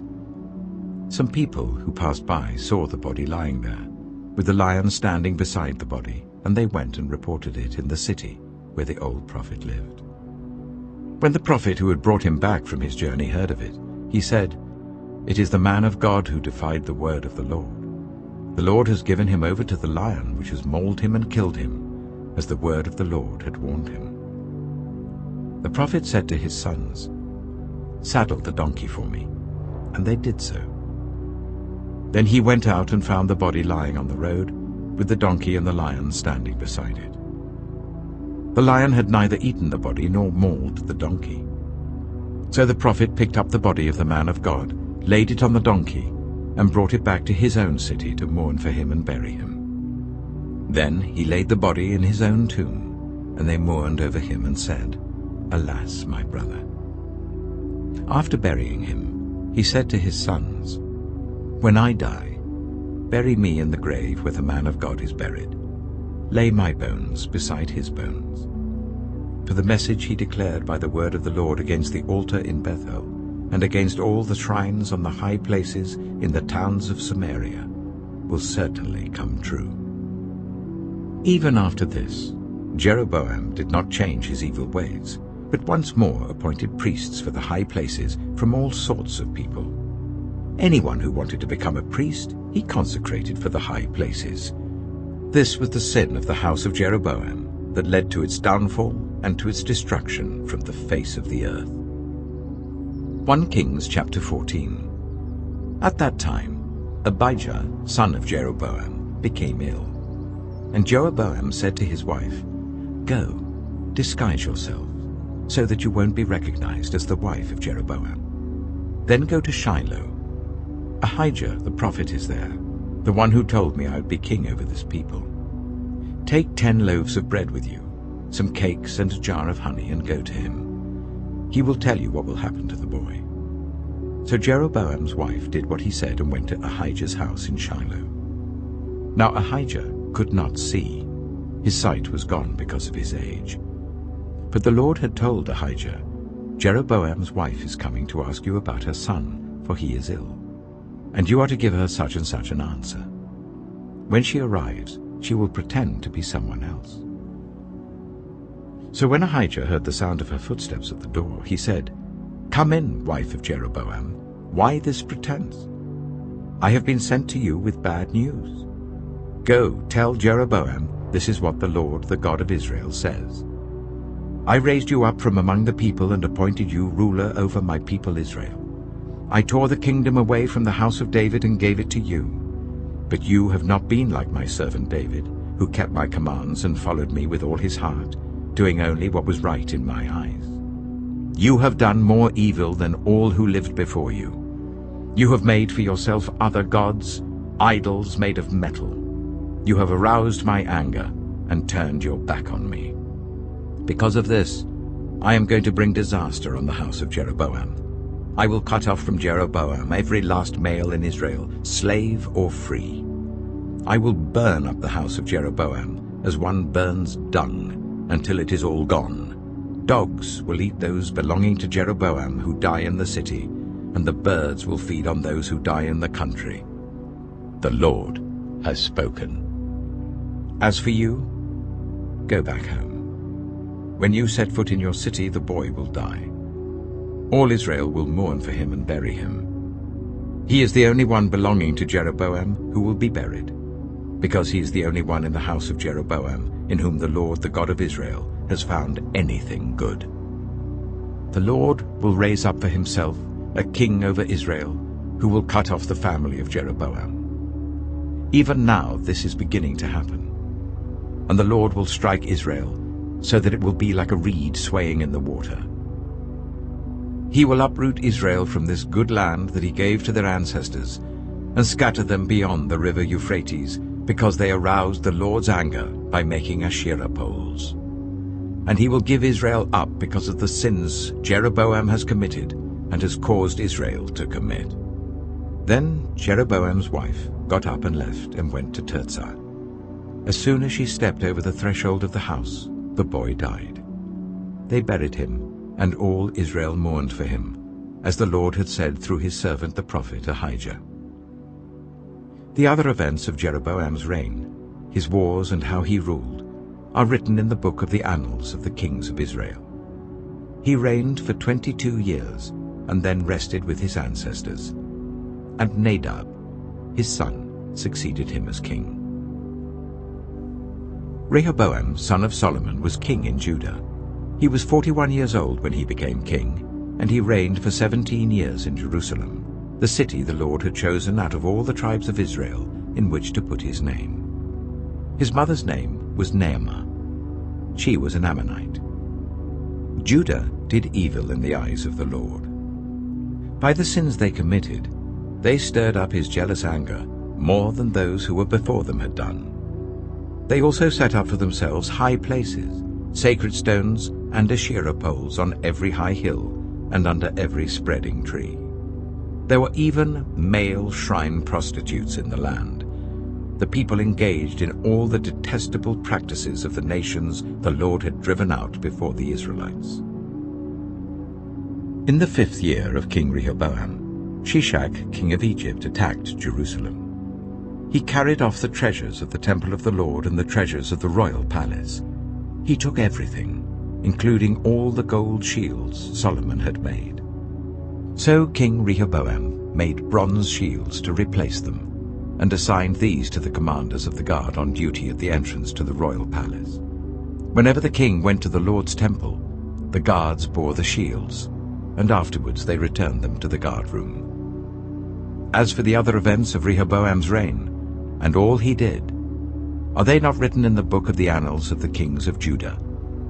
There was continual warfare between Rehoboam and Jeroboam, and Rehoboam rested with his ancestors and was buried with them in the city of David. His mother's name was Naamah. She was an Ammonite, and Abijah his son succeeded him as king. 1 Kings chapter 15. In the 18th reign of the year of Jeroboam son of Nebat, Abijah became king of Judah, and he reigned in Jerusalem for 3 years. His mother's name was Maacah, daughter of Abishalom. He committed all the sins his father had done before him.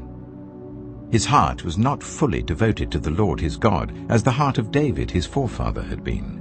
Nevertheless, for David's sake, the Lord his God gave him a lamp in Jerusalem, by raising up a son to succeed him, and by making Jerusalem strong. For David had done what was right in the eyes of the Lord, and had not failed to keep any of the Lord's commands all the days of his life, except in the case of Uriah the Hittite. There was war between Abijah and Jeroboam throughout Abijah's lifetime. As for the other events of Abijah's reign and all he did, are they not written in the book of the annals of the kings of Judah? There was war between Abijah and Jeroboam. And Abijah rested with his ancestors and was buried in the city of David. And Asa his son succeeded him as king. In the 20th year of Jeroboam king of Israel, Asa became king of Judah, and he reigned in Jerusalem for 41 years. His grandmother's name was Maacah, daughter of Abishalom. Asa did what was right in the eyes of the Lord, as his father David had done. He expelled the male shrine prostitutes from the land, and got rid of all the idols his ancestors had made. He even deposed his grandmother Maacah from her position as queen mother, because she had made a repulsive image for the worship of Asherah. Asa cut it down and burned it in the Kidron Valley. Although he did not remove the high places, Asa's heart was fully committed to the Lord all his life. He brought into the temple of the Lord the silver and gold and the articles that he and his father had dedicated. There was war between Asa and Baasha, king of Israel, throughout their reigns. Baasha, king of Israel, went up against Judah and fortified Ramah to prevent anyone from leaving or entering the territory of Asa, king of Judah. Asa then took all the silver and gold that was left in the treasuries of the Lord's temple and of his own palace. He entrusted it to his officials and sent them to Ben-Hadad, son of Tabrimon, the son of Hezion, the king of Aram, who was ruling in Damascus. "Let there be a treaty between me and you," he said, "as there was between my father and your father. See, I'm sending you a gift of silver and gold. Now break your treaty with Baasha, king of Israel, so that he will withdraw from me." Ben-Hadad agreed with King Asa and sent the commander of his forces against the towns of Israel. He conquered Ijon, Dan, Abel, Beth-Maacah, and all Kinnereth, in addition to Naphtali. When Baasha heard this, he stopped building Ramah and withdrew to Tirzah. Then King Asa issued an order to all Judah, no one was exempt, and they carried away from Ramah the stones and timber Baasha had been using there. With them, King Asa built up Geba in Benjamin, and also Mizpah.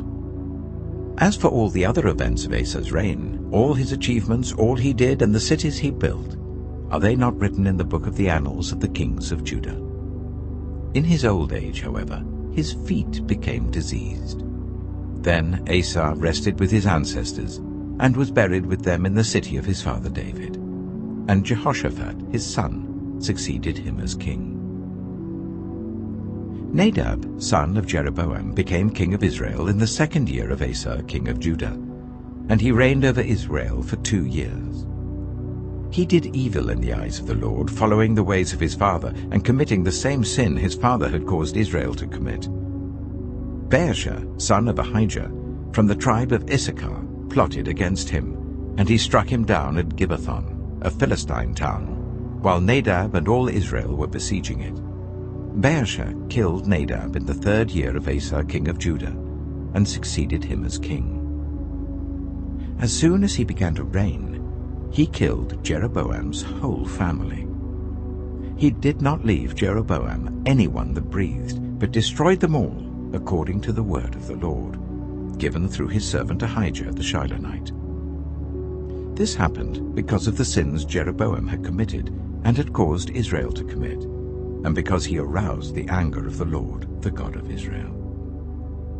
As for the other events of Nadab's reign and all he did, are they not written in the book of the annals of the kings of Israel?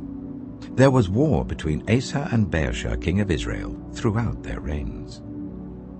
In the 3rd year of Asa, king of Judah, Baasha, son of Ahijah, became king of all Israel in Tirzah, and he reigned for 24 years. He did evil in the eyes of the Lord, following the ways of Jeroboam, and committing the same sin Jeroboam had caused Israel to commit. 1 Kings chapter 16. Then the word of the Lord came to Jehu, son of Hanani, concerning Baasha. I lifted you up from the dust and appointed you ruler over my people Israel. But you followed the ways of Jeroboam and caused my people Israel to sin and to arouse my anger by their sins. So I am about to wipe out Baasha and his house, and I will make your house like that of Jeroboam son of Nebat. Dogs will eat those belonging to Baasha who die in the city, and birds will feed on those who die in the country. As for the other events of Baasha's reign, what he did and his achievements, are they not written in the book of the annals of the kings of Israel? Baasha rested with his ancestors and was buried in Tirzah, and Elah his son succeeded him as king. Moreover, the word of the Lord came through the prophet Jehu, son of Hanani, to Baasha and his house, because of all the evil he had done in the eyes of the Lord, arousing his anger by the things he did, becoming like the house of Jeroboam, and also because he destroyed it. In the 26th year of Asa king of Judah, Elah son of Baasha became king of Israel, and he reigned in Tirzah for 2 years. Zimri, one of his officials, who had command of half his chariots, plotted against him. Elah was in Tirzah at the time, getting drunk in the home of Arza, the palace administrator at Tirzah.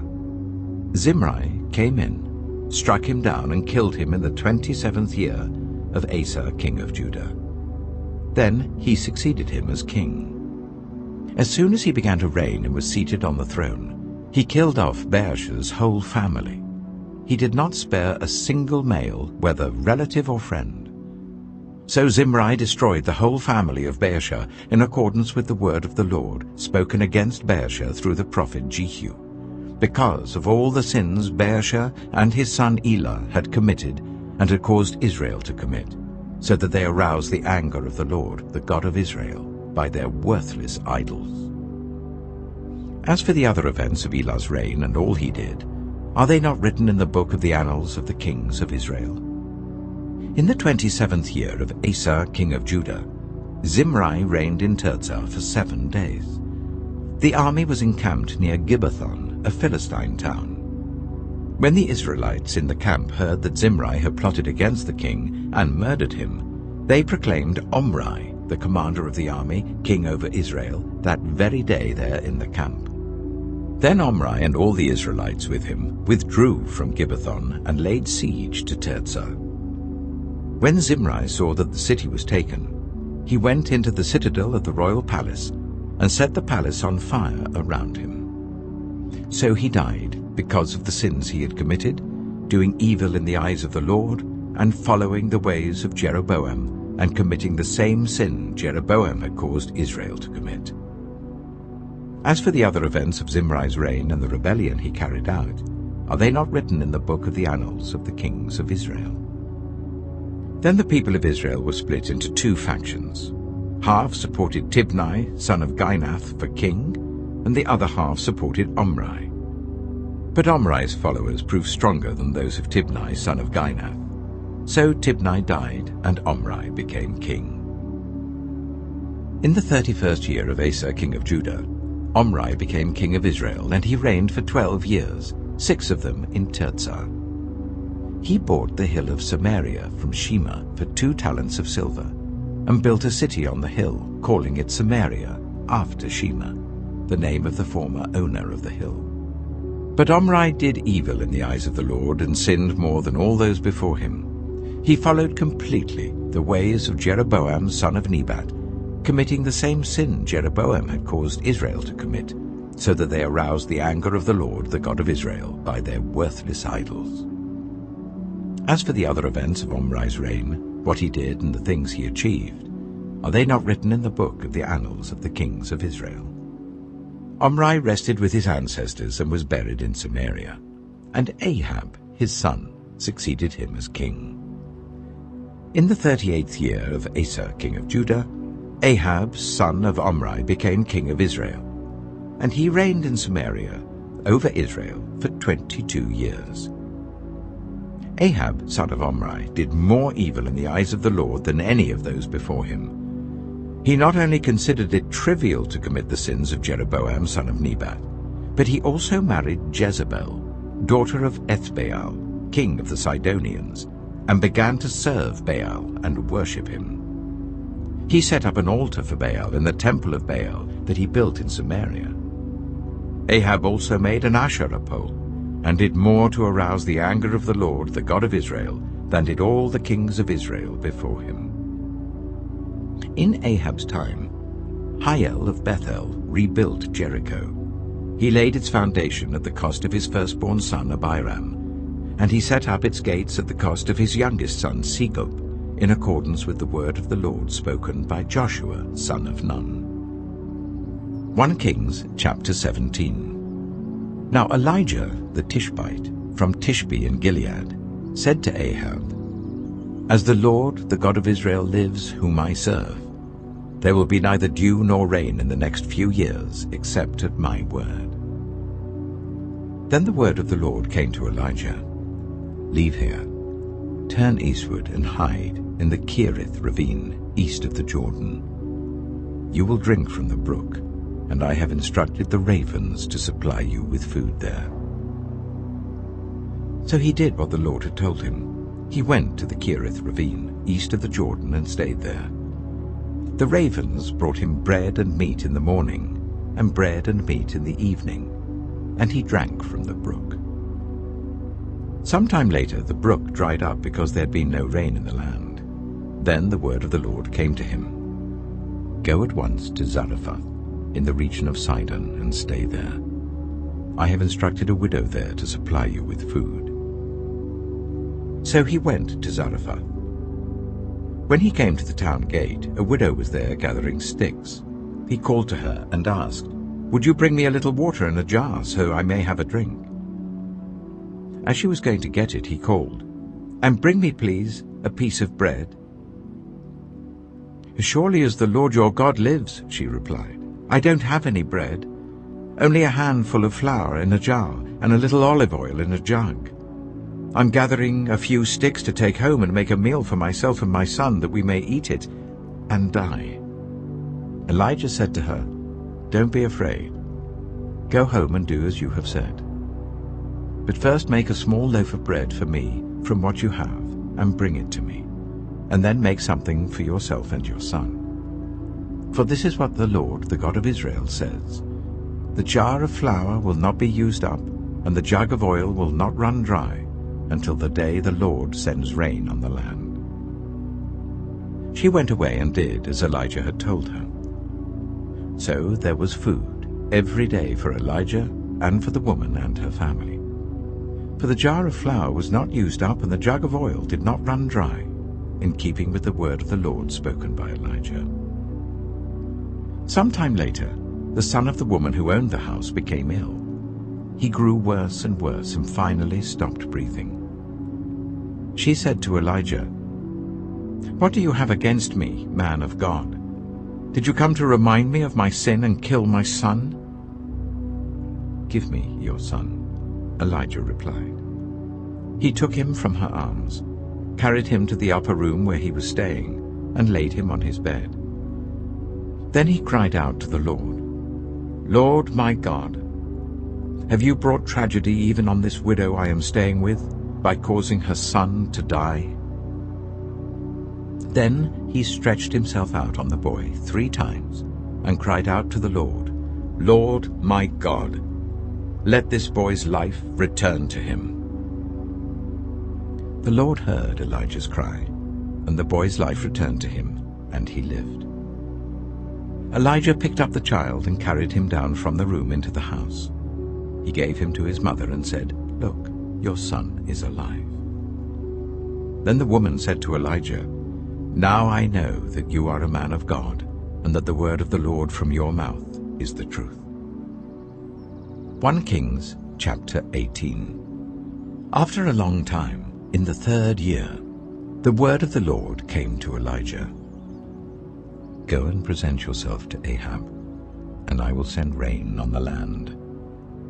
So Elijah went to present himself to Ahab.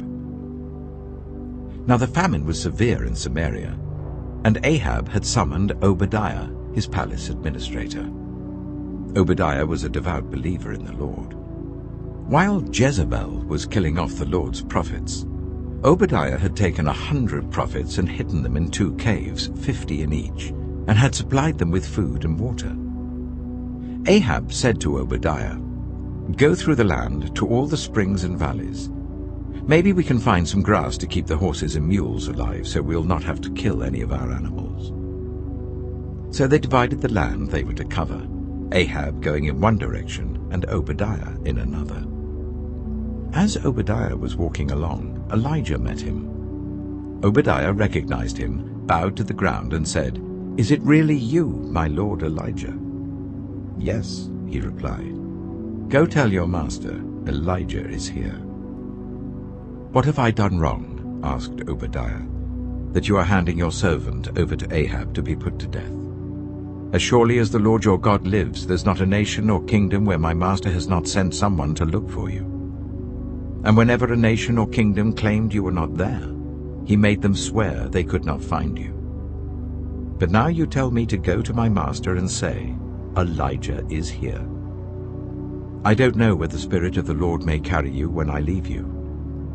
If I go and tell Ahab and he doesn't find you, he'll kill me. Yet I, your servant, have worshipped the Lord since my youth. Haven't you heard, my Lord, what I did while Jezebel was killing the prophets of the Lord? I hid 100 of the Lord's prophets in 2 caves, 50 in each, and supplied them with food and water, and now you tell me to go to my master and say, 'Elijah is here.' He will kill me." Elijah said, "As the Lord Almighty lives, whom I serve, I will surely present myself to Ahab today." So Obadiah went to meet Ahab and told him, and Ahab went to meet Elijah. When he saw Elijah, he said to him, "Is that you, you troubler of Israel?" "I've not made trouble for Israel," Elijah replied, "but you and your father's family have.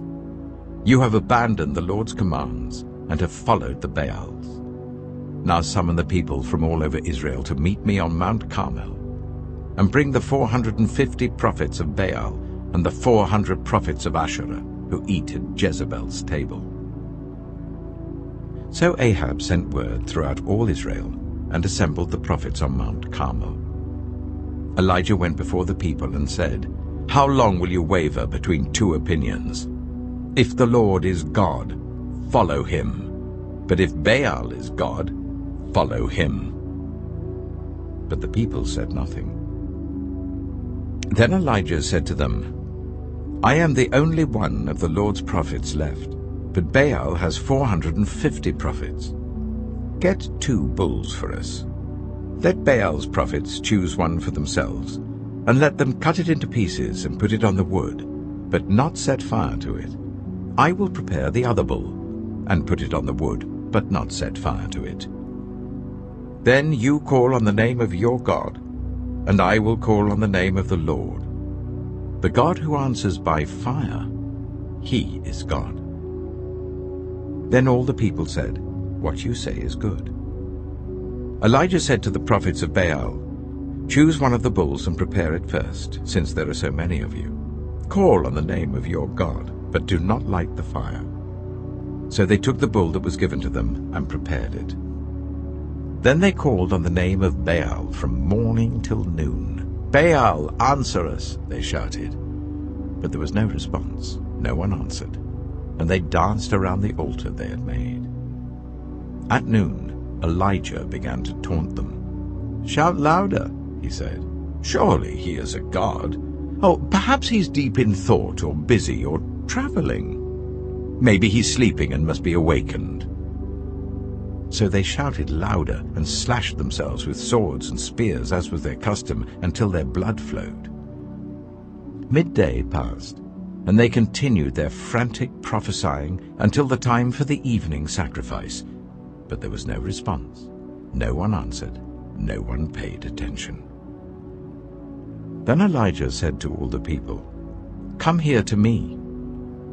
They came to him, and he repaired the altar of the Lord, which had been torn down. Elijah took 12 stones, one for each of the tribes descended from Jacob, to whom the word of the Lord had come, saying, "Your name shall be Israel." With the stones he built an altar in the name of the Lord, and he dug a trench round it large enough to hold 2 seahs of seed. He arranged the wood, cut the bull into pieces, and laid it on the wood. Then he said to them, "Fill 4 large jars with water, and pour it on the offering and on the wood." "Do it again," he said, and they did it again. "Do it a 3rd time," he ordered, and they did it a 3rd time. The water ran down around the altar and even filled the trench. At the time of sacrifice, the prophet Elijah stepped forward and prayed, "Lord, the God of Abraham, Isaac, and Israel, let it be known today that you are God in Israel, and that I am your servant, and have done all these things at your command. Answer me, Lord, answer me, so these people will know that you, Lord, are God, and that you are turning their hearts back again." Then the fire of the Lord fell and burned up the sacrifice, the wood, the stones, and the soil, and also licked up the water in the trench. When all the people saw this, they fell prostrate and cried, "The Lord, He is God! The Lord, He is God!" Then Elijah commanded them, "Seize the prophets of Baal. Don't let anyone get away."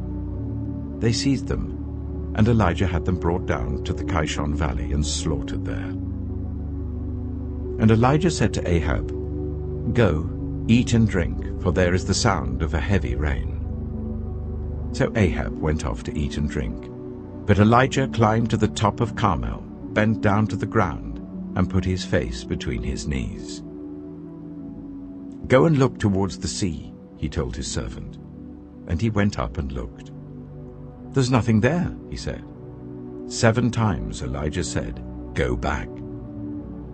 The 7th time the servant reported, "A cloud as small as a man's hand is rising from the sea." So Elijah said, "Go and tell Ahab, hitch up your chariot and go down before the rain stops you." Meanwhile, the sky grew black with clouds. The wind rose, a heavy rainstorm came on, and Ahab rode off to Jezreel. The power of the Lord came on Elijah, and tucking his cloak into his belt, he ran ahead of Ahab all the way to Jezreel. 1 Kings chapter 19. Now Ahab told Jezebel everything Elijah had done and how he had killed all the prophets with the sword.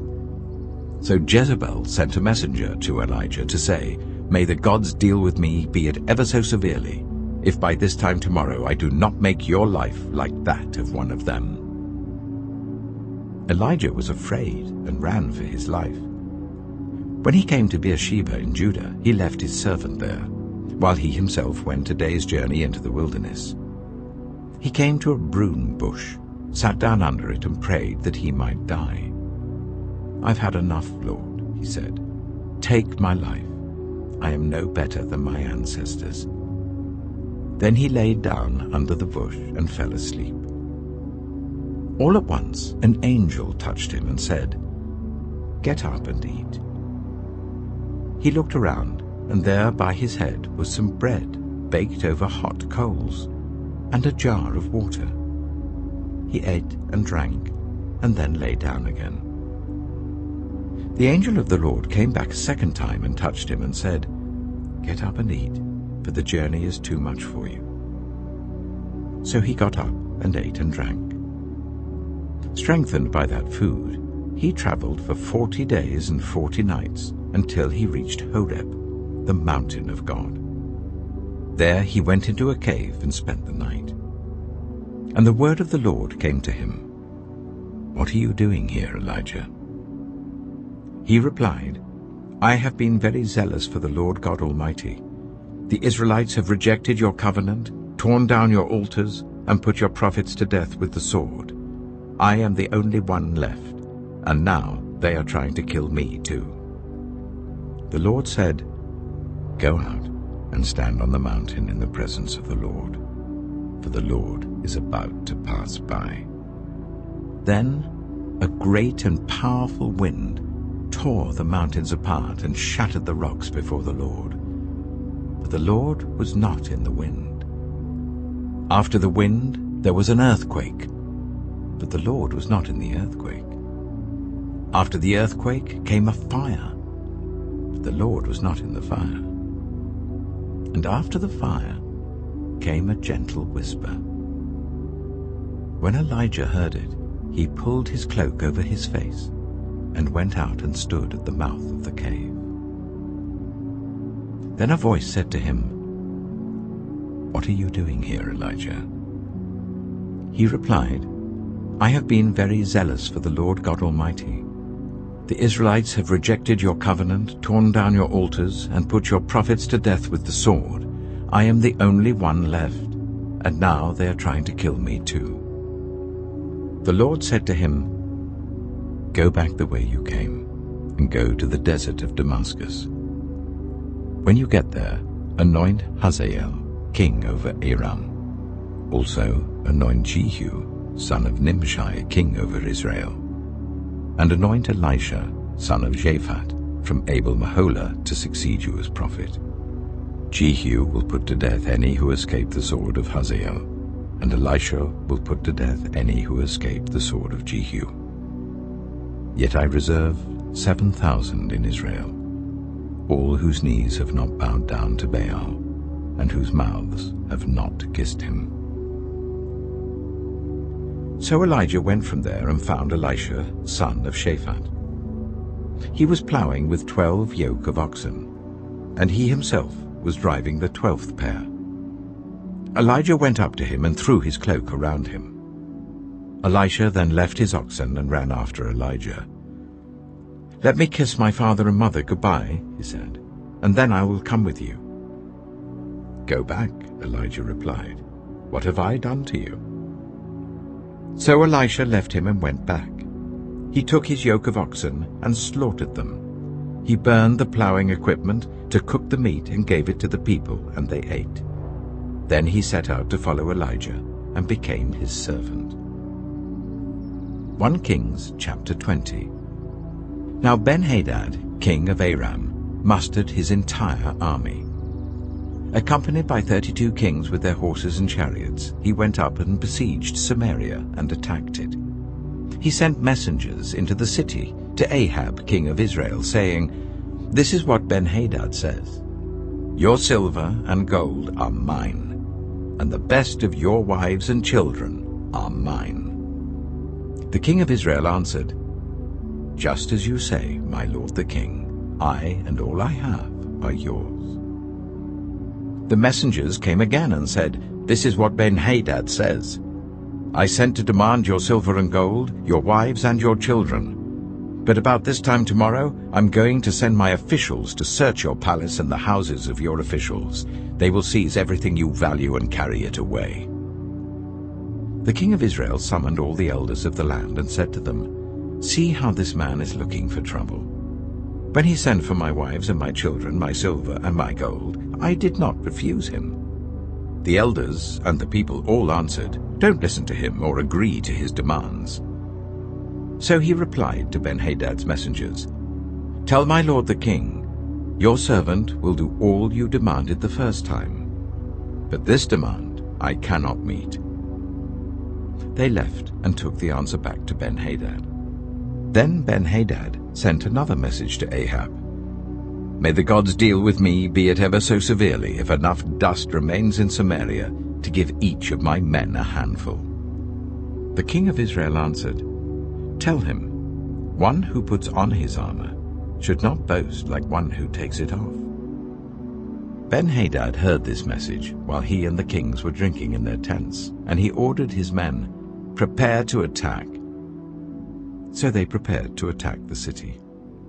Meanwhile, a prophet came to Ahab, king of Israel, and announced, "This is what the Lord says.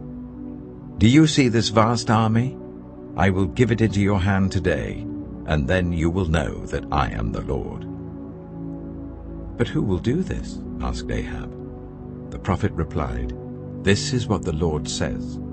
The junior officers under the provincial commanders will do it." "And who will start the battle?" he asked. The prophet answered, "You will." So Ahab summoned the 232 junior officers under the provincial commanders. Then he assembled the rest of the Israelites, 7,000 in all. They set out at noon, while Ben-Hadad and the 32 kings allied with him were in their tents getting drunk. The junior officers under the provincial commanders went out first. Now Ben-Hadad had dispatched scouts who reported, "Men are advancing from Samaria." He said, "If they have come out for peace, take them alive. If they have come out for war, take them alive."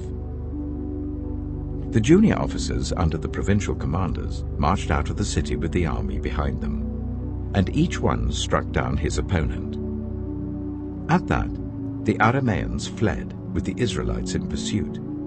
But Ben-Hadad, king of Aram, escaped on horseback with some of his horsemen. The king of Israel advanced and overpowered the horses and chariots and inflicted heavy losses on the Arameans. Afterwards, the prophet came to the king of Israel and said, "Strengthen your position and see what must be done, because next spring the king of Aram will attack you again." Meanwhile, the officials of the king of Aram advised him, "Their gods are gods of the hills.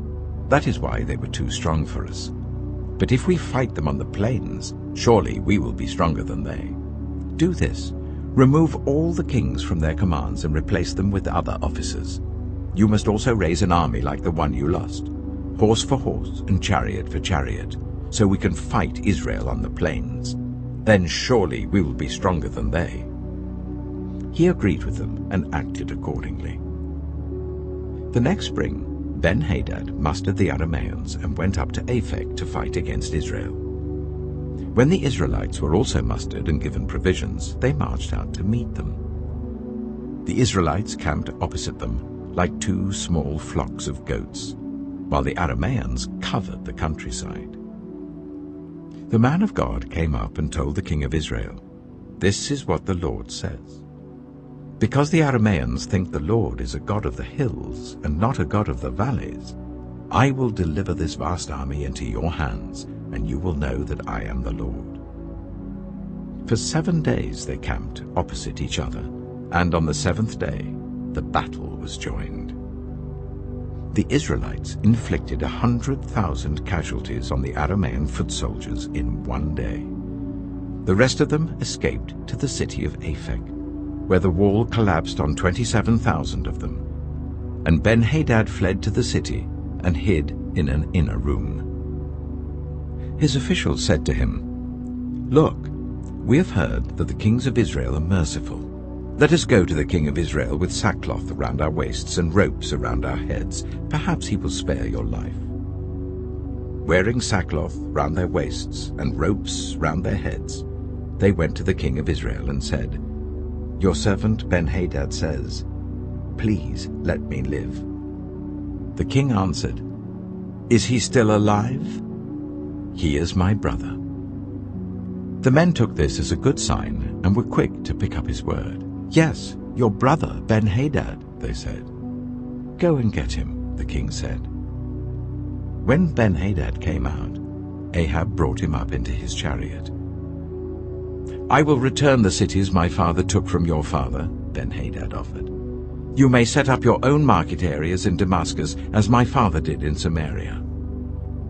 Ahab said, "On the basis of a treaty I will set you free." So he made a treaty with him and let him go.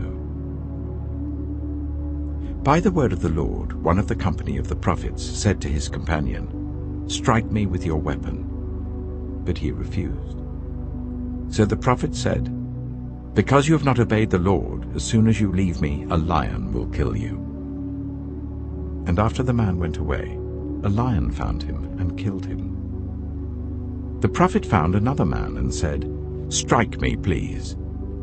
So the man struck him and wounded him. Then the prophet went and stood by the road waiting for the king. He disguised himself with his headband down over his eyes.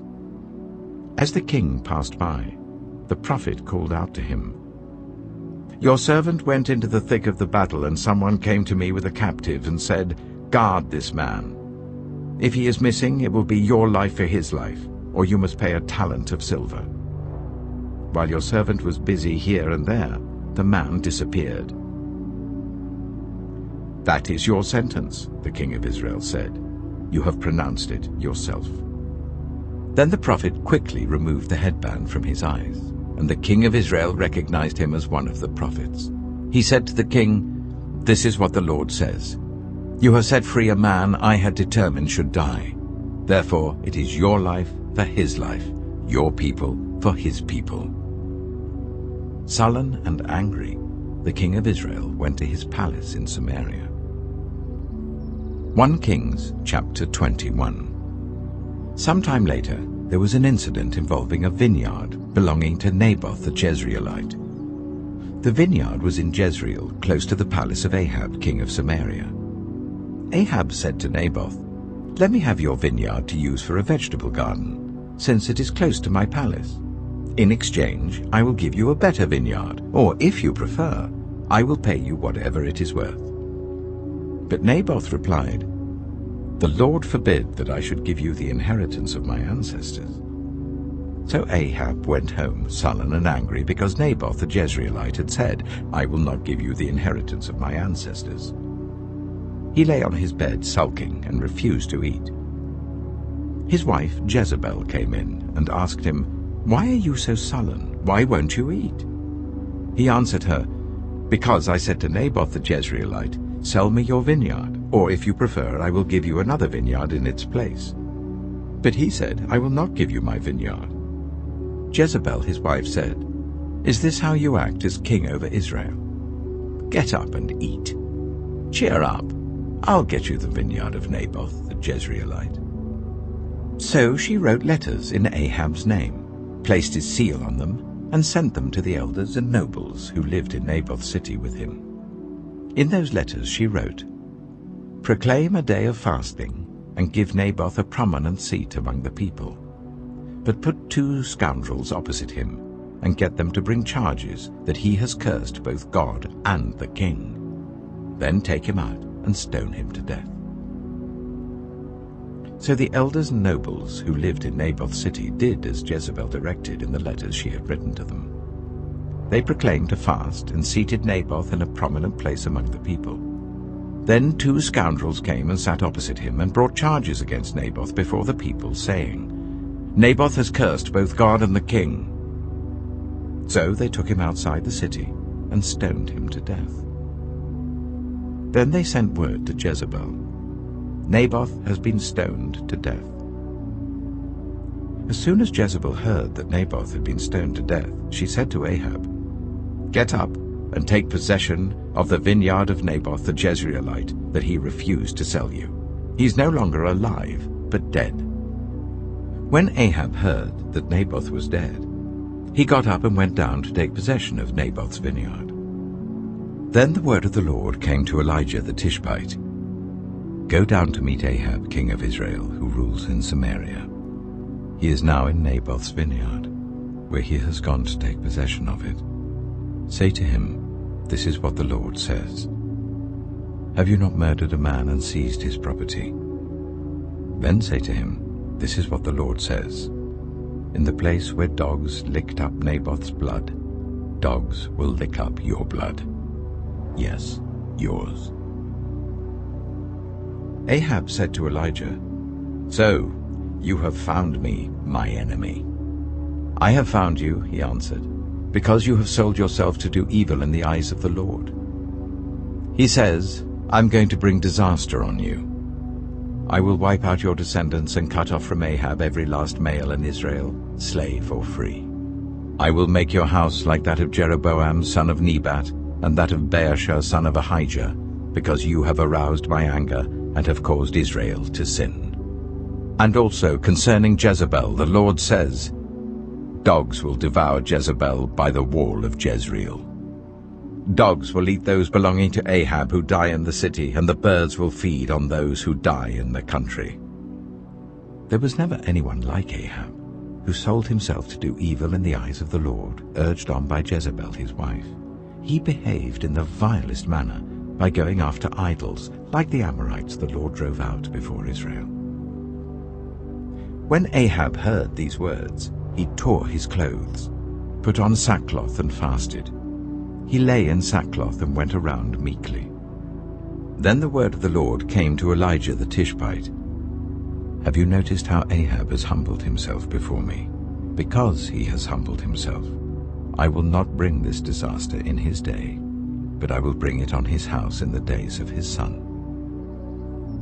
1 Kings chapter 22. For 3 years there was no war between Aram and Israel.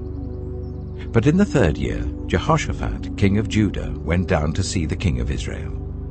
The king of Israel had said to his officials, "Don't you know that Ramoth-Gilead belongs to us, and yet we're doing nothing to retake it from the king of Aram?" So he asked Jehoshaphat, "Will you go with me to fight against Ramoth-Gilead?" Jehoshaphat replied to the king of Israel, "I am as you are, my people as your people, my horses as your horses." But Jehoshaphat also said to the king of Israel, "First seek the counsel of the Lord." So the king of Israel brought together the prophets, about 400 men, and asked them, "Shall I go to war against Ramoth-Gilead, or shall I refrain?" "Go," they answered, "for the Lord will give it into the king's hand." But Jehoshaphat asked, "Is there no longer a prophet of the Lord here, whom we can inquire of?" The king of Israel answered Jehoshaphat, "There is still one prophet through whom we can inquire of the Lord, but I hate him, because he never prophesies anything good about me, but always bad. He is Micaiah, son of Imlah." "The king should not say such a thing," Jehoshaphat replied. So the king of Israel called one of his officials and said, "Bring Micaiah, son of Imlah, at once." Dressed in their royal robes, the king of Israel and Jehoshaphat, king of Judah, were sitting on their thrones at the threshing floor by the entrance of the gate of Samaria, with all the prophets prophesying before them. Now Zedekiah, son of Chenaanah, had made iron horns, and he declared, "This is what the Lord says. With these you will gore the Arameans until they are destroyed." All the other prophets were prophesying the same thing. "Attack Ramoth-Gilead and be victorious," they said, "for the Lord will give it into the king's hand." The messenger who had gone to summon Micaiah said to him, "Look, the other prophets without exception are predicting success for the king. Let your word agree with theirs and speak favorably." But Micaiah said, "As surely as the Lord lives, I can tell him only what the Lord tells me." When he arrived, the king asked him, "Micaiah, shall we go to war against Ramoth-Gilead or not?" "Attack and be victorious," he answered, "for the Lord will give it into the king's hand." The king said to him, "How many times must I make you swear to tell me nothing but the truth in the name of the Lord?" Then Micaiah answered, "I saw all Israel scattered on the hills like sheep without a shepherd, and the Lord said, 'These people have no master. Let each one go home in peace.'" The king of Israel said to Jehoshaphat, "Didn't I tell you that he never prophesies anything good about me, but only bad?" Micaiah continued, "Therefore hear the word of the Lord. I saw the Lord sitting on his throne with all the multitudes of heaven standing round him on his right and on his left. And the Lord said, 'Who will entice Ahab into attacking Ramoth-Gilead and going to his death there?' One suggested this, and another that. Finally a spirit came forward, stood before the Lord, and said, 'I will entice him.' 'By what means?' the Lord asked. 'I will go out and be a deceiving spirit in the mouths of all his prophets,' he said. 'You will succeed in enticing him,' said the Lord. 'Go and do it.' So now the Lord has put a deceiving spirit in the mouths of all these prophets of yours. The Lord has decreed disaster for you." Then Zedekiah, son of Chenaanah, went up and slapped Micaiah in the face. "Which way did the spirit from the Lord go when he went from me to speak to you?" he asked. Micaiah replied, "You will find out on the day you go to hide in an inner room." The king of Israel then ordered, "Take Micaiah and send him back to Amon, the ruler of the city, and to Joash, the king's son, and say, 'This is what the king says. Put this fellow in prison and give him nothing but bread and water until I return safely.'" Micaiah declared, "If you ever return safely, the Lord has not spoken through me." Then he added, "Mark my words, all you people."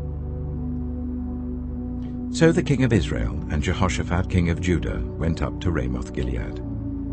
The king of Israel said to Jehoshaphat, "I will enter the battle in disguise, but you wear your royal robes." So the king of Israel disguised himself and went into battle. Now the king of Aram had ordered his 32 chariot commanders, "Do not fight with anyone, small or great, except the king of Israel." When the chariot commanders saw Jehoshaphat, they thought, "Surely this is the king of Israel." So they turned to attack him. But when Jehoshaphat cried out, the chariot commanders saw that he was not the king of Israel and stopped pursuing him. But someone drew his bow at random and hit the king of Israel between the sections of his armor.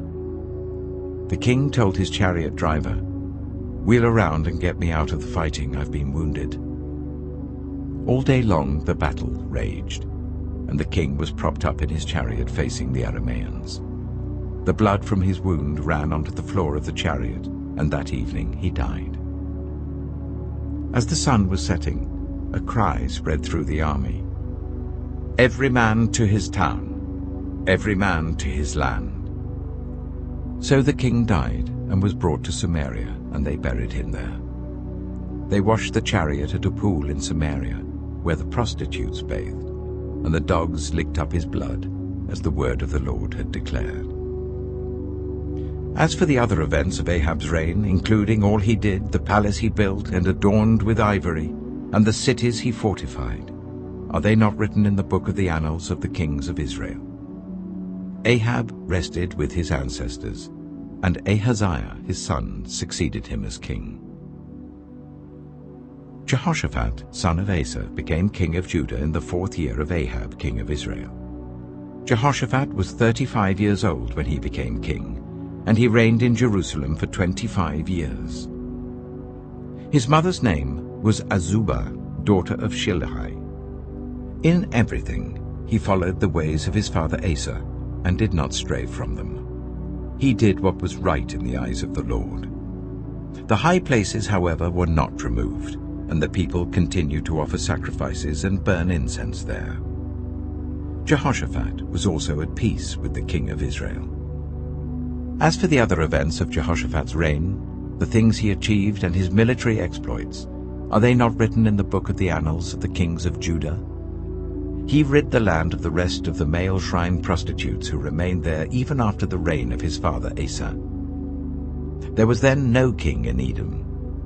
A provincial governor ruled. Now Jehoshaphat built a fleet of trading ships to go to Ophir for gold, but they never set sail.